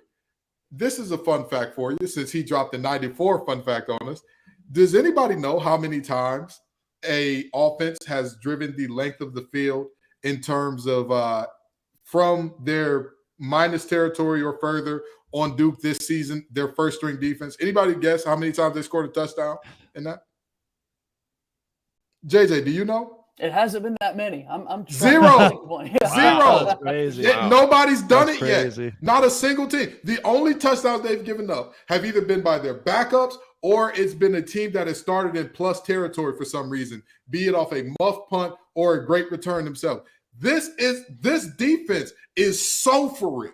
They are so for real. And Notre Dame gave everything they had. They left it all on the field and left one guy on the sideline those last 2 plays. But they left it all on the field last week to come out of South Bend with a win. And they're walking into a Duke team that was they were chilling back, maxing and relaxing, all cool by the second half of last week. So I think that Duke has a situation where Notre Dame's strength is running the ball. Duke's strength is Dwayne Carter in that front. They get after you. They're physical. They stop the run. They have some fun. Duke is at least going to cover. Yeah, Delano, do you agree? Well, let me add some historical context to this. I'm not sure, but I don't know how much history really means in a sport where the rosters get completely overturned every 4 to 5 years. And, it's not Marcus Freeman has only been the head coach for a couple seasons now. But, this Notre Dame, they don't want to be a full football member of the ACC for, whatever financial reasons. But maybe they should have been, because they probably would have won a few ACC titles. They have that partnership with the ACC where they play 5 opponents per year. The last time Notre Dame lost a regular season game to an ACC opponent was Miami in 2017.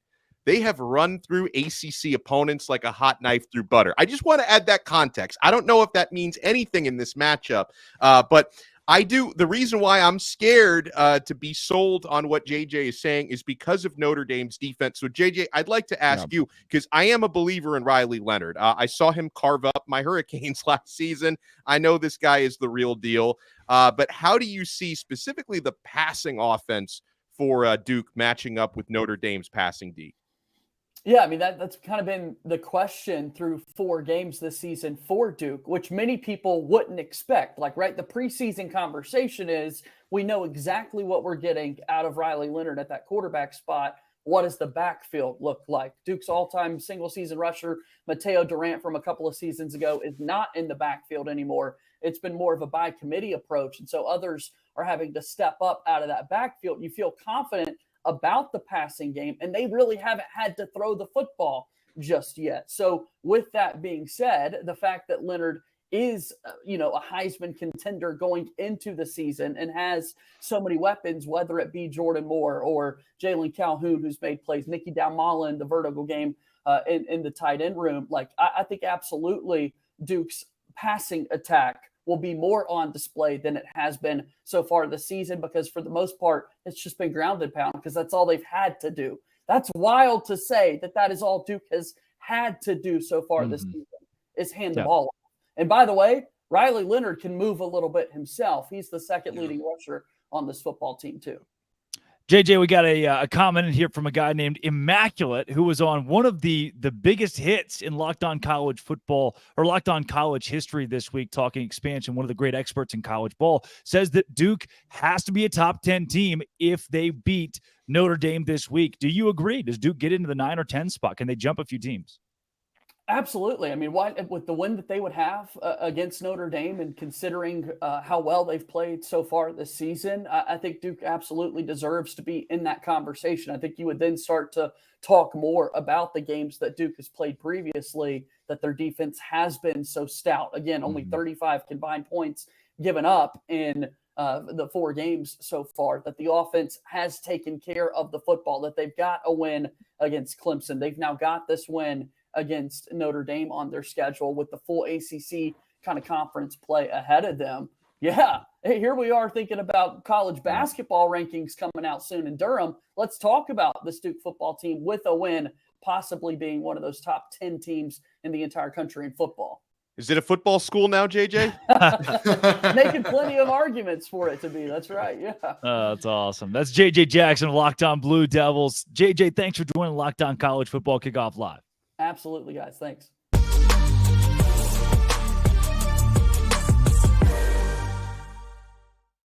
We are rolling along and headed towards our Conference Confidential Part 2. But first, Dono. Guys, eBay Motors, passion, drive, and patience. What brings home the winning trophy is also what keeps your ride or die alive. eBay Motors has everything you need to maintain your vehicle and level it up to peak performance, from superchargers, roof racks, exhaust kits, LED headlights, and more. Whether you're into speed, power, or style, eBay Motors has you covered. With over 122 million parts to fit your number one ride or die, you'll always find exactly what you're looking for. And with eBay Guaranteed Fit, your part is guaranteed to fit your ride every time or your money back. Because with eBay Motors, you're burning rubber, not cash. With all the parts you need at the prices you want, it's easy to turn your car into the MVP and bring home that win. Keep your ride or die alive at ebay.com/motors. eBay Guaranteed Fit, available only to U.S. customers, eligible items only, and exclusions apply. All right, guys, Conference Confidential Part 2 this week. Let's see what the rest of the country is up to after we checked in on some of the other big leagues earlier. Here in Part 2, we're going to pitch it to Q Drake. He teleports from the school.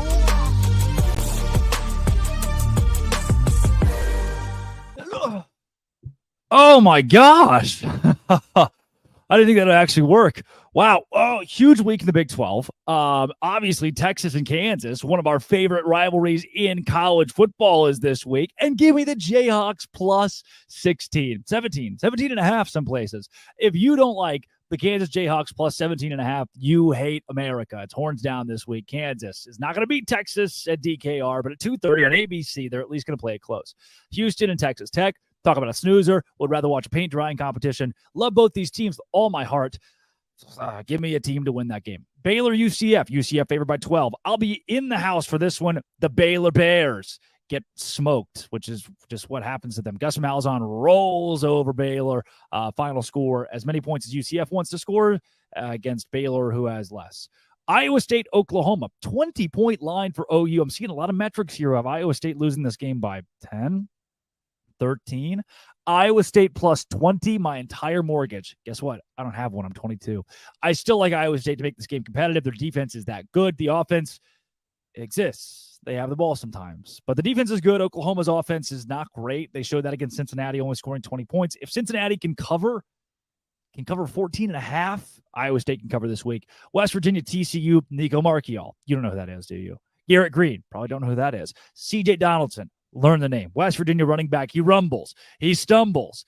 TCU 12.5-point favorites. I'm not buying it. I love the dogs this week. Maybe my favorite dog, though, a team that beat an SEC team on the road. They play tonight, Friday night.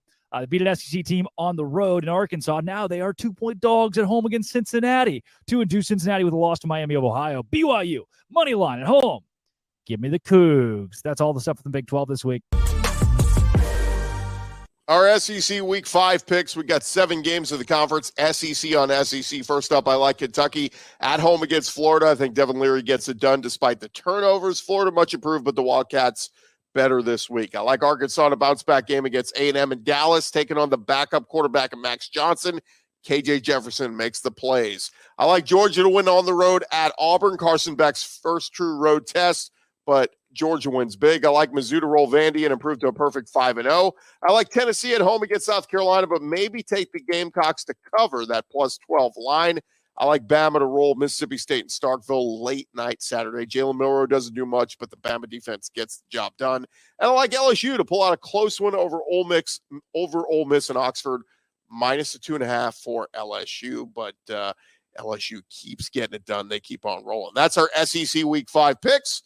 We'll see how right we are coming up next week. I'm Darian Gray of Locked on HBCU, and I have 2 games for you again this week that you need to look out for. One from the MEAC and one from the SWAC. So in the MEAC, you have North Carolina Central, who's going over to face Campbell from the Colonial Athletic Association. And last year, when these 2 teams faced off, it wasn't pretty for the Eagles. North Carolina Central got beat down badly. So to me, this year is all about getting licked back. It's all about revenge. It's all about making up for it, because last year they halted a lot of momentum from public perception wise, but they halted a lot of momentum for the North Carolina Central Eagles. This year, they have all the momentum already. They're the defending Black college football national champions. You can't let that happen to you again. Not the way that it happened in 2022. Now you look over to the other side in the SWAC, and I'm looking for the showdown between Prairie View A&M and Grambling, because this is a State Fair Classic. It's going to be in Dallas, Texas. It's a great event.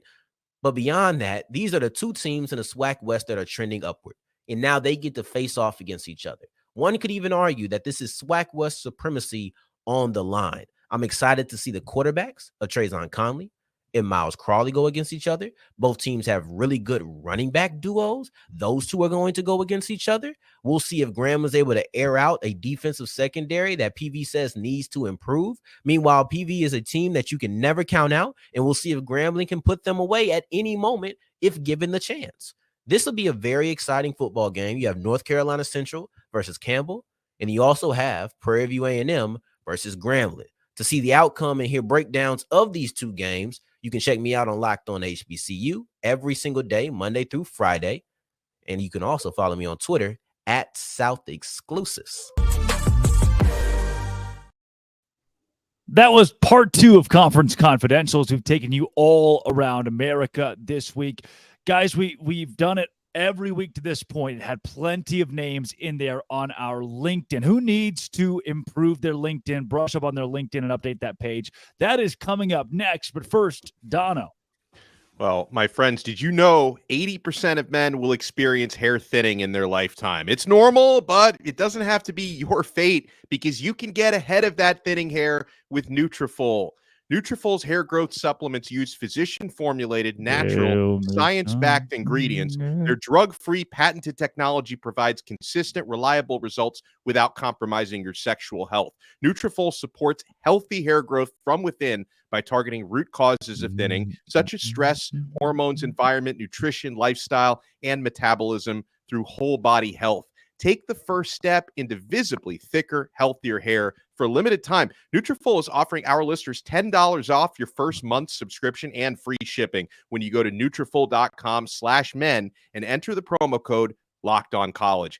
Find out why over 4,000 healthcare professionals recommend Nutriful for healthier hair. Nutriful.com/men. That's spelled Nutrafol.com/men, and then enter promo code LockedOnCollege. That's Nutriful.com/men, promo code LockedOnCollege. All right, guys. Who needs to update the LinkedIn today? By the way, this segment brought to you by both LinkedIn and Butch Jones, who has been a consistent contender who got a win this week, an upset win against Southern Mississippi. Congrats to you and yours, Butch. Kenton Gibbs, who is on your list this week that will likely lose their job? I'm so glad you started with me. I'm so elated that you started with me. You had to know that the ACC has two teams that are coming off of just god-awful losses, that both of these coaches, you know what? I'm going to tell you this. I might head up to Boston. I know I said I was going to be at the Duke and Notre Dame. You really don't like Jeff Hafley. But I'm – oh, no. It's not just about Jeff Hafley. It's not just about Jeff Hafley. Because Jeff Hafley, that team got blown out the water so bad, Louisville called the dogs off in the second quarter. I don't think people realize Brown was like, all right, that's enough in the second quarter in a conference game. But Tony Bennett, come on to the floor, brother. You know, Tony Bennett had that game won against NC State. You talk about snatching defeat from the jaws of victory, a game in which NC State was mightily favored. And Tony Elliott. Yeah, Tony Elliott. I'm sorry. Yeah. Who did I say? The other Tony is safe for now. Who did I say? You said Tony Bennett. I'm sorry. Yes, Tony Elliott. Virginia, all the Tonys. They got two Tony quarterbacks, Tony Elliott, Tony Bennett. More Tony awards than all of the actors on Broadway could bring home. But now, very seriously, in terms of Tony Elliott, this is a team that, you tie up the game, right? You get down there, you're a field goal, you're an extra point away. What does your guard do? He headbutts a linebacker after the play to send your conversion back to the 18-yard line. But wait, there's more. I feel like Billy Mays because there's going to be a lot of, but wait, there's more here. So the next thing that happens, you convert the extra point from the 18. NC State pissing down their leg. Their pants are soaking wet and smelling like the freshest of urine. You are about to get yourself a win here. You're going to do it. You're going to go to overtime and win. What does your quarterback do? He does a freshman thing because he's a freshman. Takes off his helmet and hits a Paul Bunyan-like pose and gets a 15-yard penalty against one of the best kick returners in the nation in Jonathan Gray. And what ends up happening? Jonathan Gray gets a great return that puts NC State in a position where all they needed was one first down to be in field goal position. But wait, there's more. NC State kicks the first field goal, and what happens? UVA has a guy jump over the long snapper, which we all know is illegal, so they get another shot at it where they move even closer. Both of these coaches. I'm going to go up there to Boston because, like I said, anybody who knows me, I've talked about this before, I'm a recruiter outside of this show. I'm a headhunter. That's what I do. I help companies build out. And I'm going to help these two. I'm going to help both of them.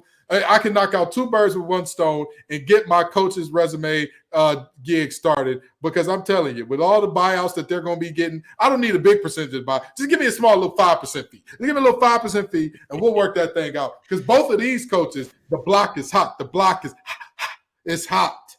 Kenton Gibbs taking out one of the Tonys. And Jeff Hafley, as usual. That Jeff Hafley guy has become a weekly staple. Alex Dono, who is on the hot seat. I love how Kenton, Tony Bennett is catching strays there. Any Tony in Virginia is in big trouble. But, I'm going to stick with the ACC because someone that Kenton gave kind of a break to was Brent Pry at Virginia Tech. I mean, I hope he's warming up that LinkedIn profile. They're 1-3 now. They lost 24-17 at Marshall, and that vaunted Virginia Tech offense has been held to 70 points or 17. 70 would not be so bad. Shocking. They've been held to 17 or less points in 3 consecutive L's. And so, folks, Kenton has already brought up Hafley enough, but I will say that circle the date November 11th on your calendar, because that's when Brent Pry and Jeff Hafley go head-to-head for an ACC matchup. So I'm going to say this.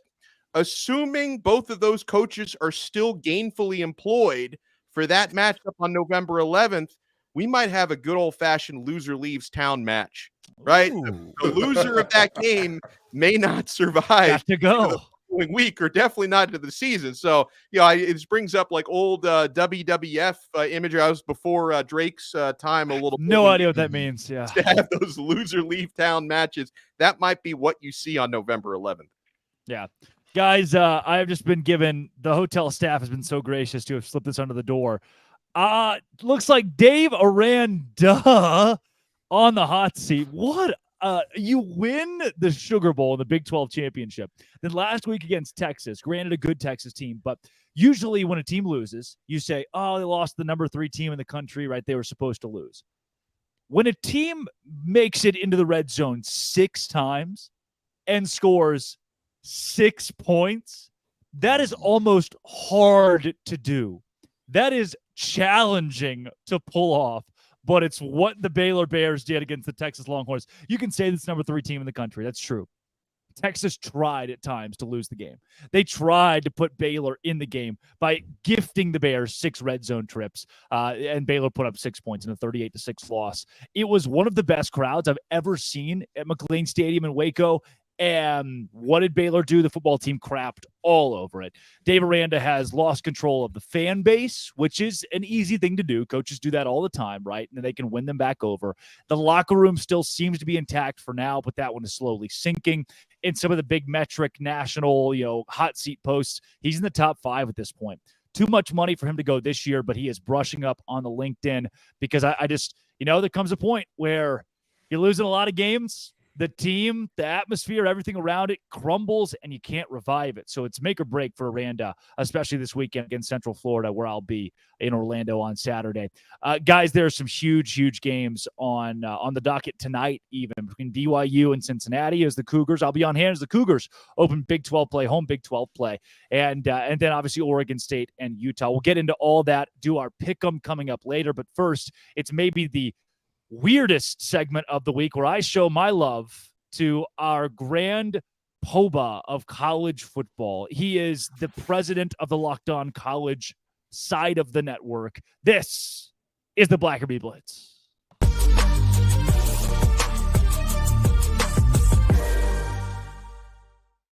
It is the Blackerby Blitz. That is the president of the Locked On College football realm, Zach Blackerby. I am Drake Toll, just here so I don't get fired. Thanks, boss, for joining the show today.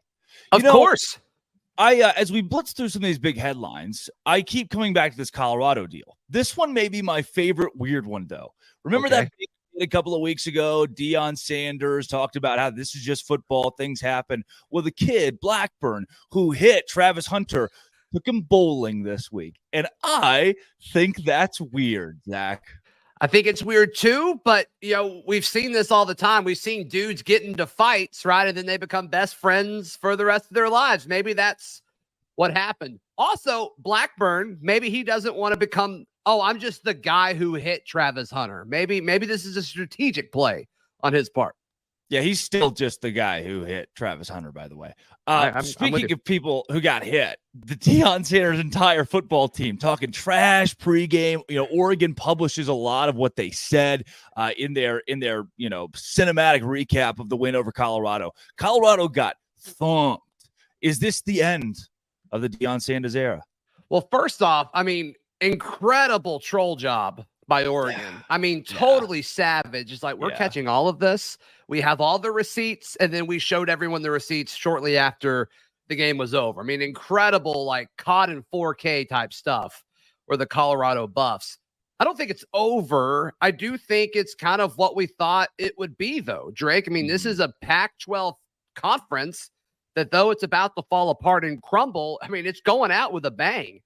And their schedule's not going to get any easier. So I think a lot of people are going to hop off, especially after the next few weeks if they pick up a few more losses. But to me, Colorado has already overachieved this season. I think Deion has already kind of done enough of the proof of concept. He's able to go to guys and say, I need offensive linemen, I need defensive linemen, I need help. But we're close. We're a lot closer than we used to be. And so I don't know. I mean, they may be a bad football team, but I think they're better than what we thought they were going into the year. Michigan State has now officially fired Mel Tucker, proving to people everywhere don't have non-consensual phone sex, especially with someone who is a sexual assault survivor advocate who you've invited to your university multiple times. This dumpster fire finally has a bow on it. Mel Tucker is gone. Yeah, I got the notification from several apps saying Mel Tucker now fired. And I'm like, oh, I guess, yeah, that technically hasn't happened yet, but I'm kind of done talking about it. Drake, Mel Tucker, get out of here. Your coaching career is probably over. He is done. I don't know. There are some different therapy programs, different therapy college football programs that hire the like. We'll see if he makes a return at one of those. Oh yeah, maybe he's a grad assistant in Alabama in 2 years. Yes, maybe he is, where he's already been.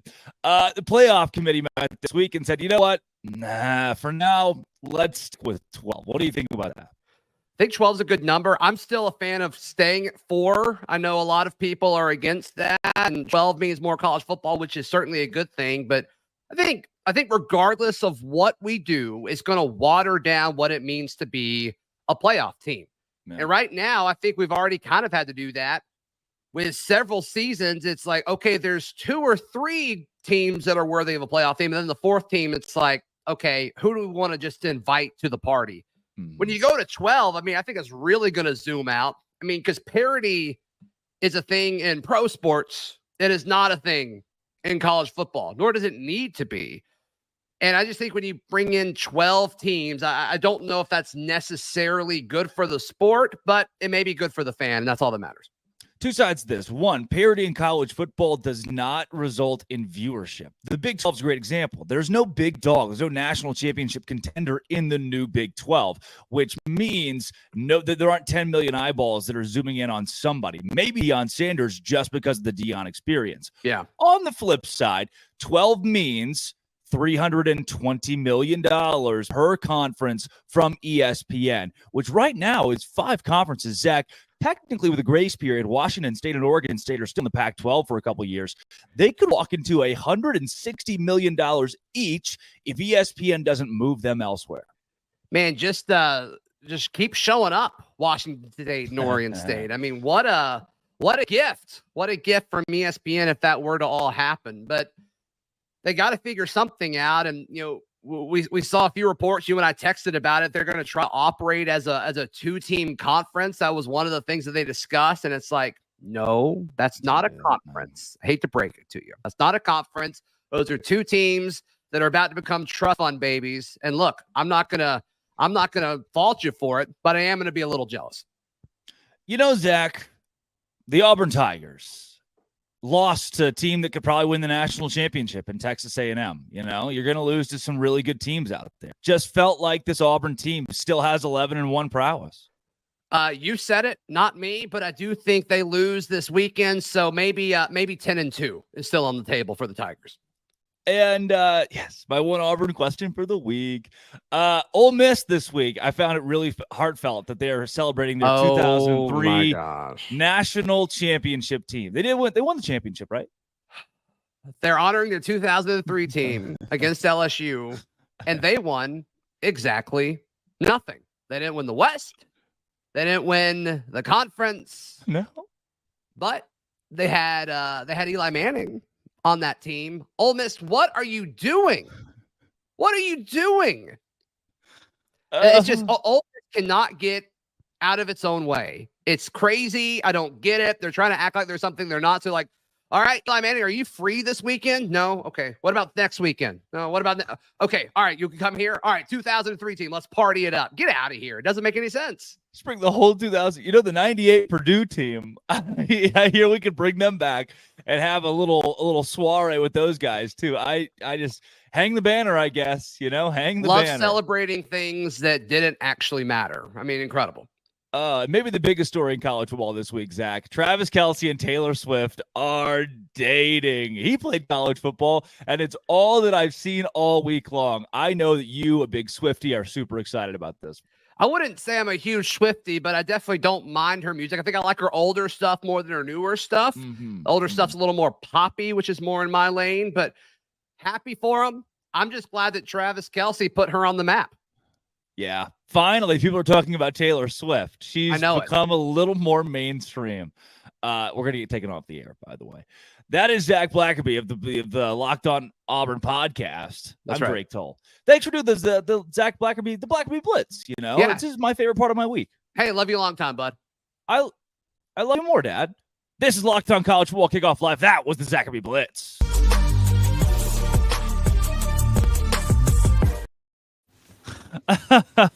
Can I say something? For the last hour and 40 minutes, I was wondering if there's any possible way on a college football breakdown show, if we could find a way to work Travis Kelce dating Taylor Swift into the show. And Drake told you found a way to do it by pointing out that, at some point, Travis Kelce played college. I don't even remember where he played college football. Cincinnati with his brother. How Sorry. did you forget that? I mean, I'm letting him carry my fantasy team. He's a chief to me. All right. He was a smash then. He's a smash. He's a smash with Taylor Swift. It's good, man. I check the hard drives. This is getting crazy. Amazing. Okay? This is getting crazy. But there are a lot of interesting angles too. A lot of that whole Taylor Swift and Travis Kelce thing. For example, is she going to go back to Cincinnati one of these games with him? If I'm just saying, him and his brother are both going to be inducted in that Ring of Honor if they aren't already there soon. Yeah. But we get a Swift appearance. Think about Colorado, Cincinnati, a conference game next year. Deion, Taylor Swift, Travis Kelce. Bro, what's ESPN's going to lose it? Would that be the first time Deion wouldn't be the biggest star at his own game? That would be more star power than the Milky Way can contain. Do you understand? Insane. That is just too much. All the social media posts from every major media outlet, not ours, thankfully, have just only been Deion and Taylor Swift for 2 weeks now, or weeks on weeks. Guys, let's go into some best bets this week. We'll do a couple of minutes of your very favorite games and then wrap up this show today with straight up picks of the biggest contests in college football this week.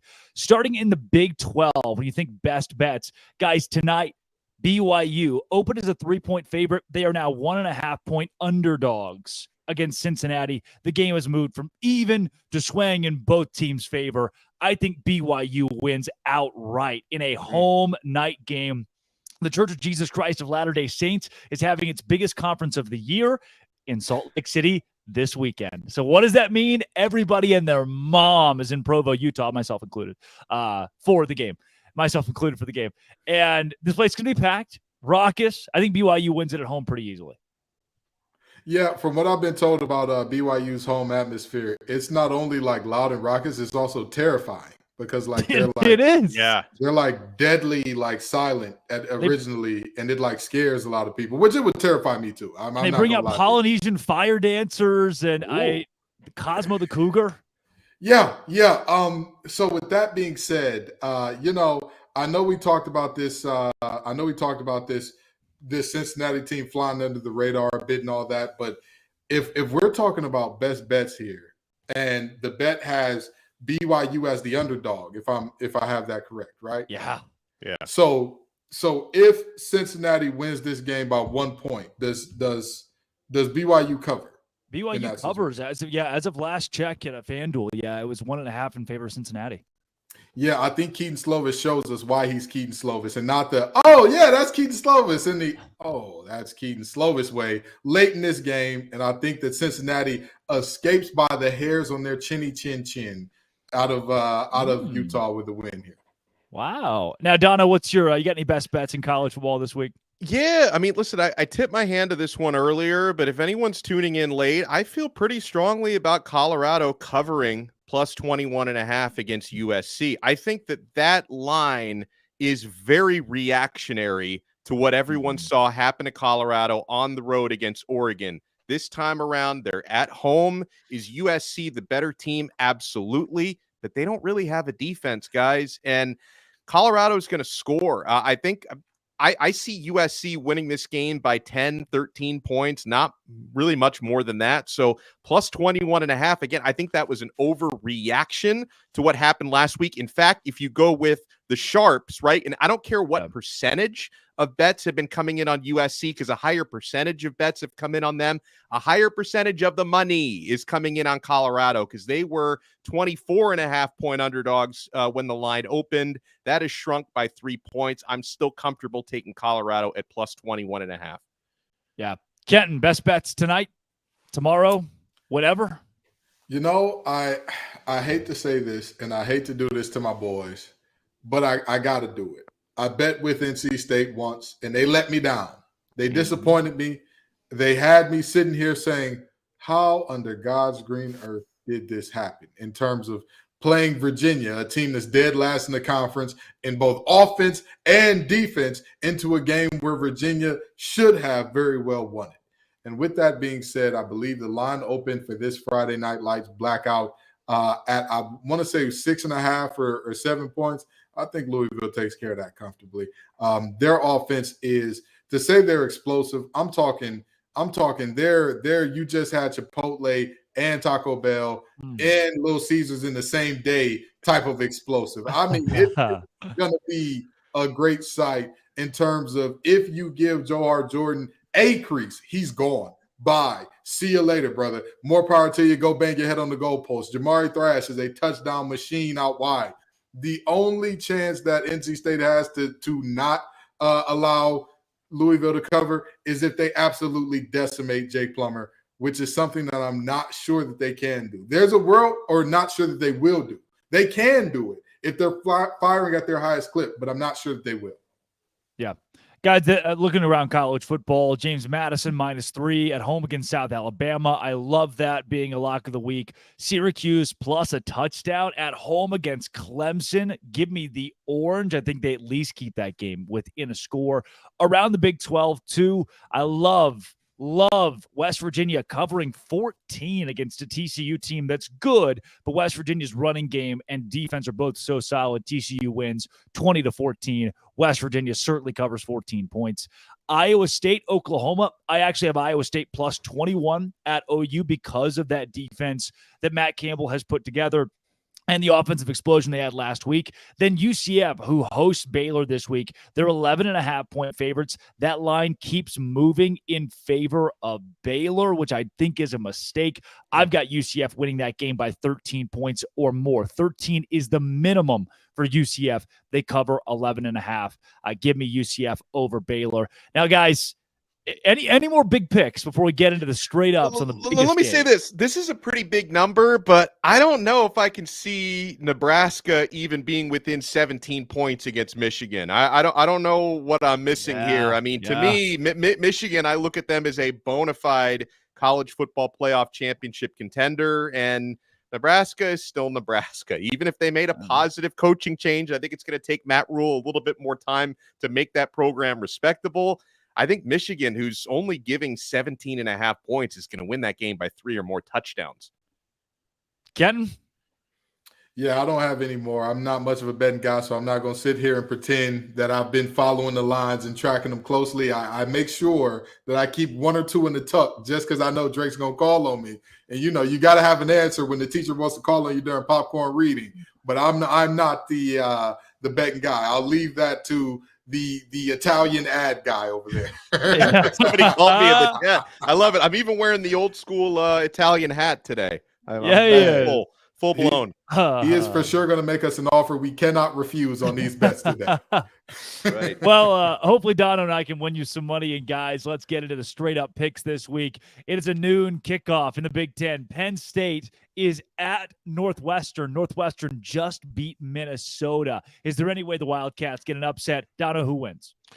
Maybe if they get a miracle, they can get an upset. But no, the Penn State Nittany Lions, they're winning. And for what it's worth, I know this isn't a betting segment anymore. I also think they're covering. I am bullish on Penn State. Kenton Gibbs? Penn State whoops the claws off the Cats. This is not going to be a good game by any stretch of the imagination. This is you talk about the loss of a coach coming and how that disrupts a program. If you look at the circumstances and the timing under which Pat Fitzgerald was dismissed, there's a reason that this team is as bad as they are. With all due respect, PJ Fleck, you losing that game is more of a reflection on you than it is a positive on Northwestern. Penn State and James Franklin whooped the wheels off them.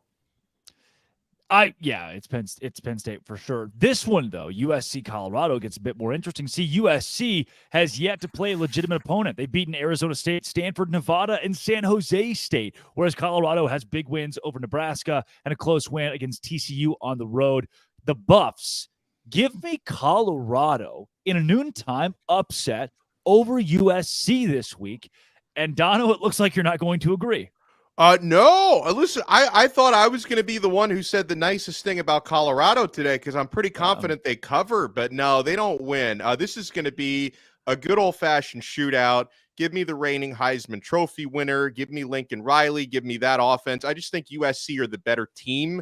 I don't think they're going to win it as comfortably as a lot of folks think. And because, again, noon kickoff on the road for a team that's going to feel like 9 a.m. for them, but they still win. Kenton. I hate to say this, but the deciding factor in this game is not going to be the person that everybody thinks, because everybody is thinking, oh, it's going to be Shedeur versus Caleb Williams, and that's going to be the situation here. I'm telling you right now, this game is going to be about Zachariah Branch. The country may not know who he is yet. Zachariah Branch is a freshman do-everything guy. He is being compared to Percy Harvin and Tyreek Hill and guys of that ilk. He is all that and some.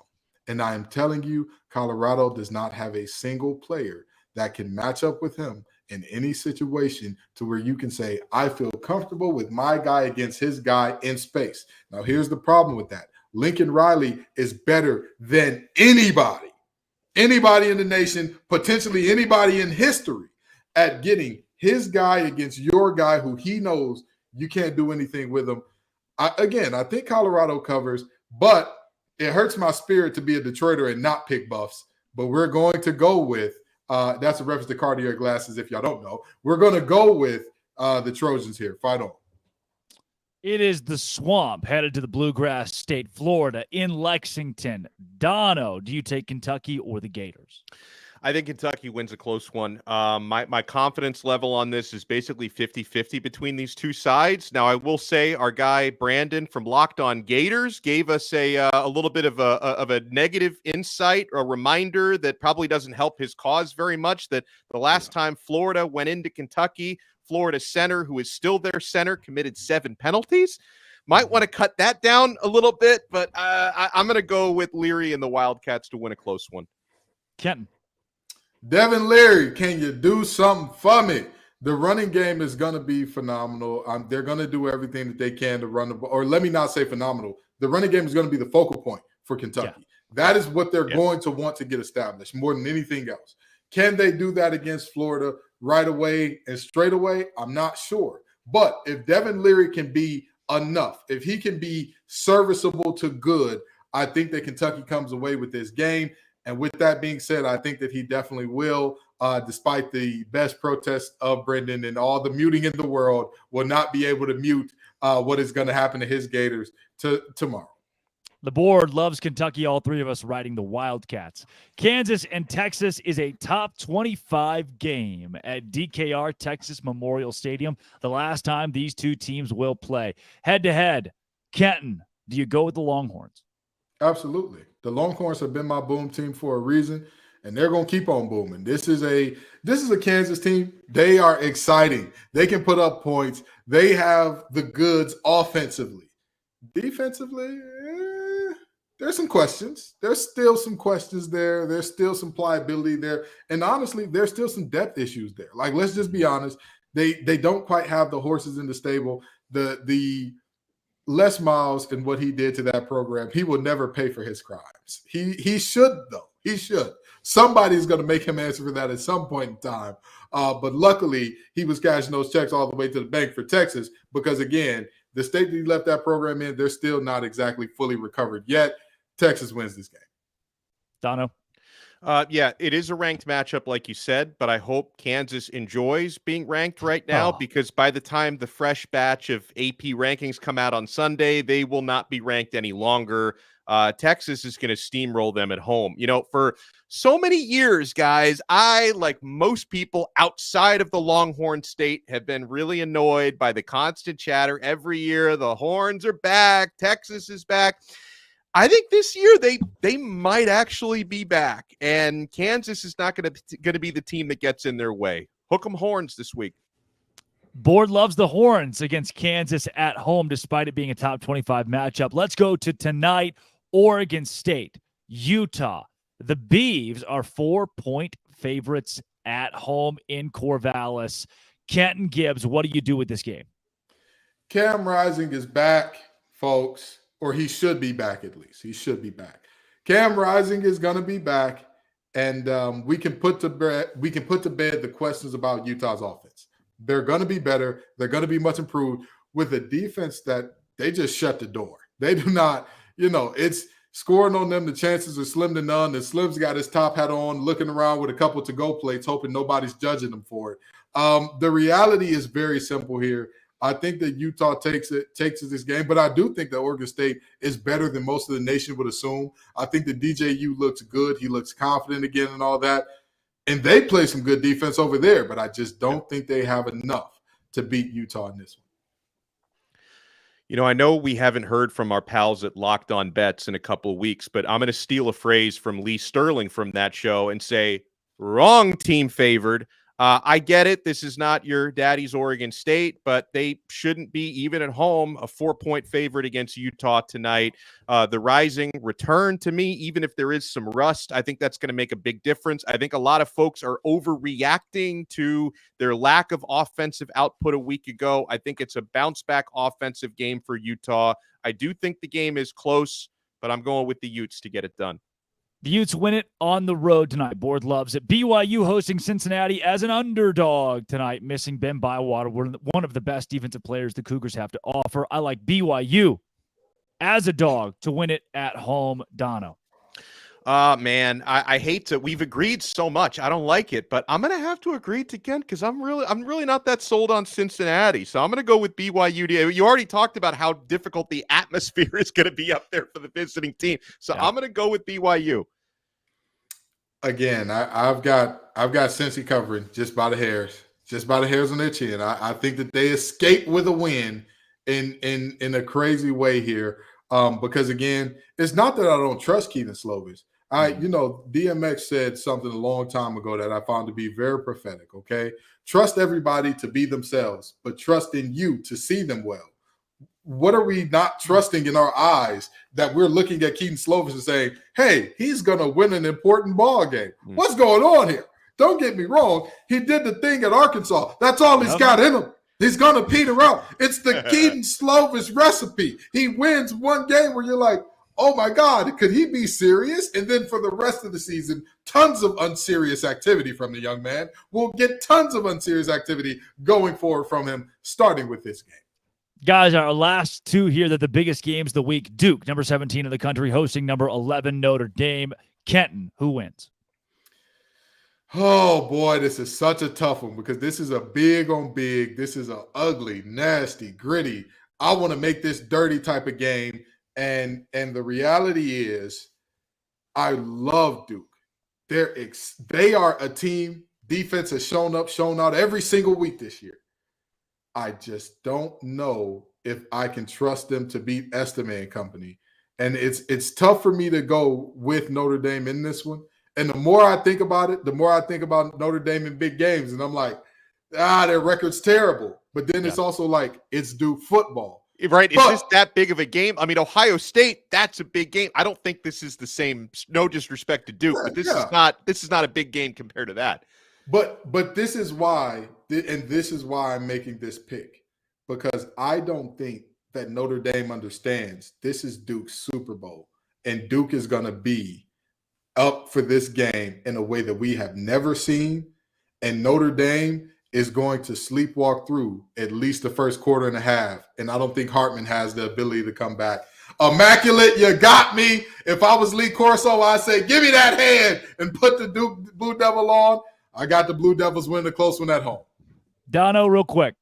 As an old school Miami fan, nothing pains me more than picking Notre Dame to win a game, but unfortunately, I've got the Fighting Irish winning a close one at Duke. Give me Duke for kicks and giggles. And last but not least, number 20 Ole Miss hosts number 13 LSU. I like the Rebels in this game. Ole Miss on top of LSU. Give me the underdog at home. Kenton. Brian Kelly is going to piss down his leg. It's bedwetting time for Brian Kelly. It's big game. He's going to do it. Don't worry. They don't have they got cotton sheets there. They don't have the rubber one, so they're going to have to spew in that for a minute. Give me Lane Kiffin. Dono. Thing is, I don't know if I trust Lane Kiffin more than I trust Brian Kelly in this spot. It's a virtual tie there. I just think LSU's the better team. I'm going with LSU. There it is. Folks, that is Locked On College Football Kickoff Live. That is Kenton Gibbs of Locked On ACC and Locked On Wolfpack. That is Alex Dono of Locked On Canes. Drake Toll from Locked On Big 12. Thanks for making us your Friday lunchtime listen every single week. This has been, it always will be, Locked On College Football Kickoff Live.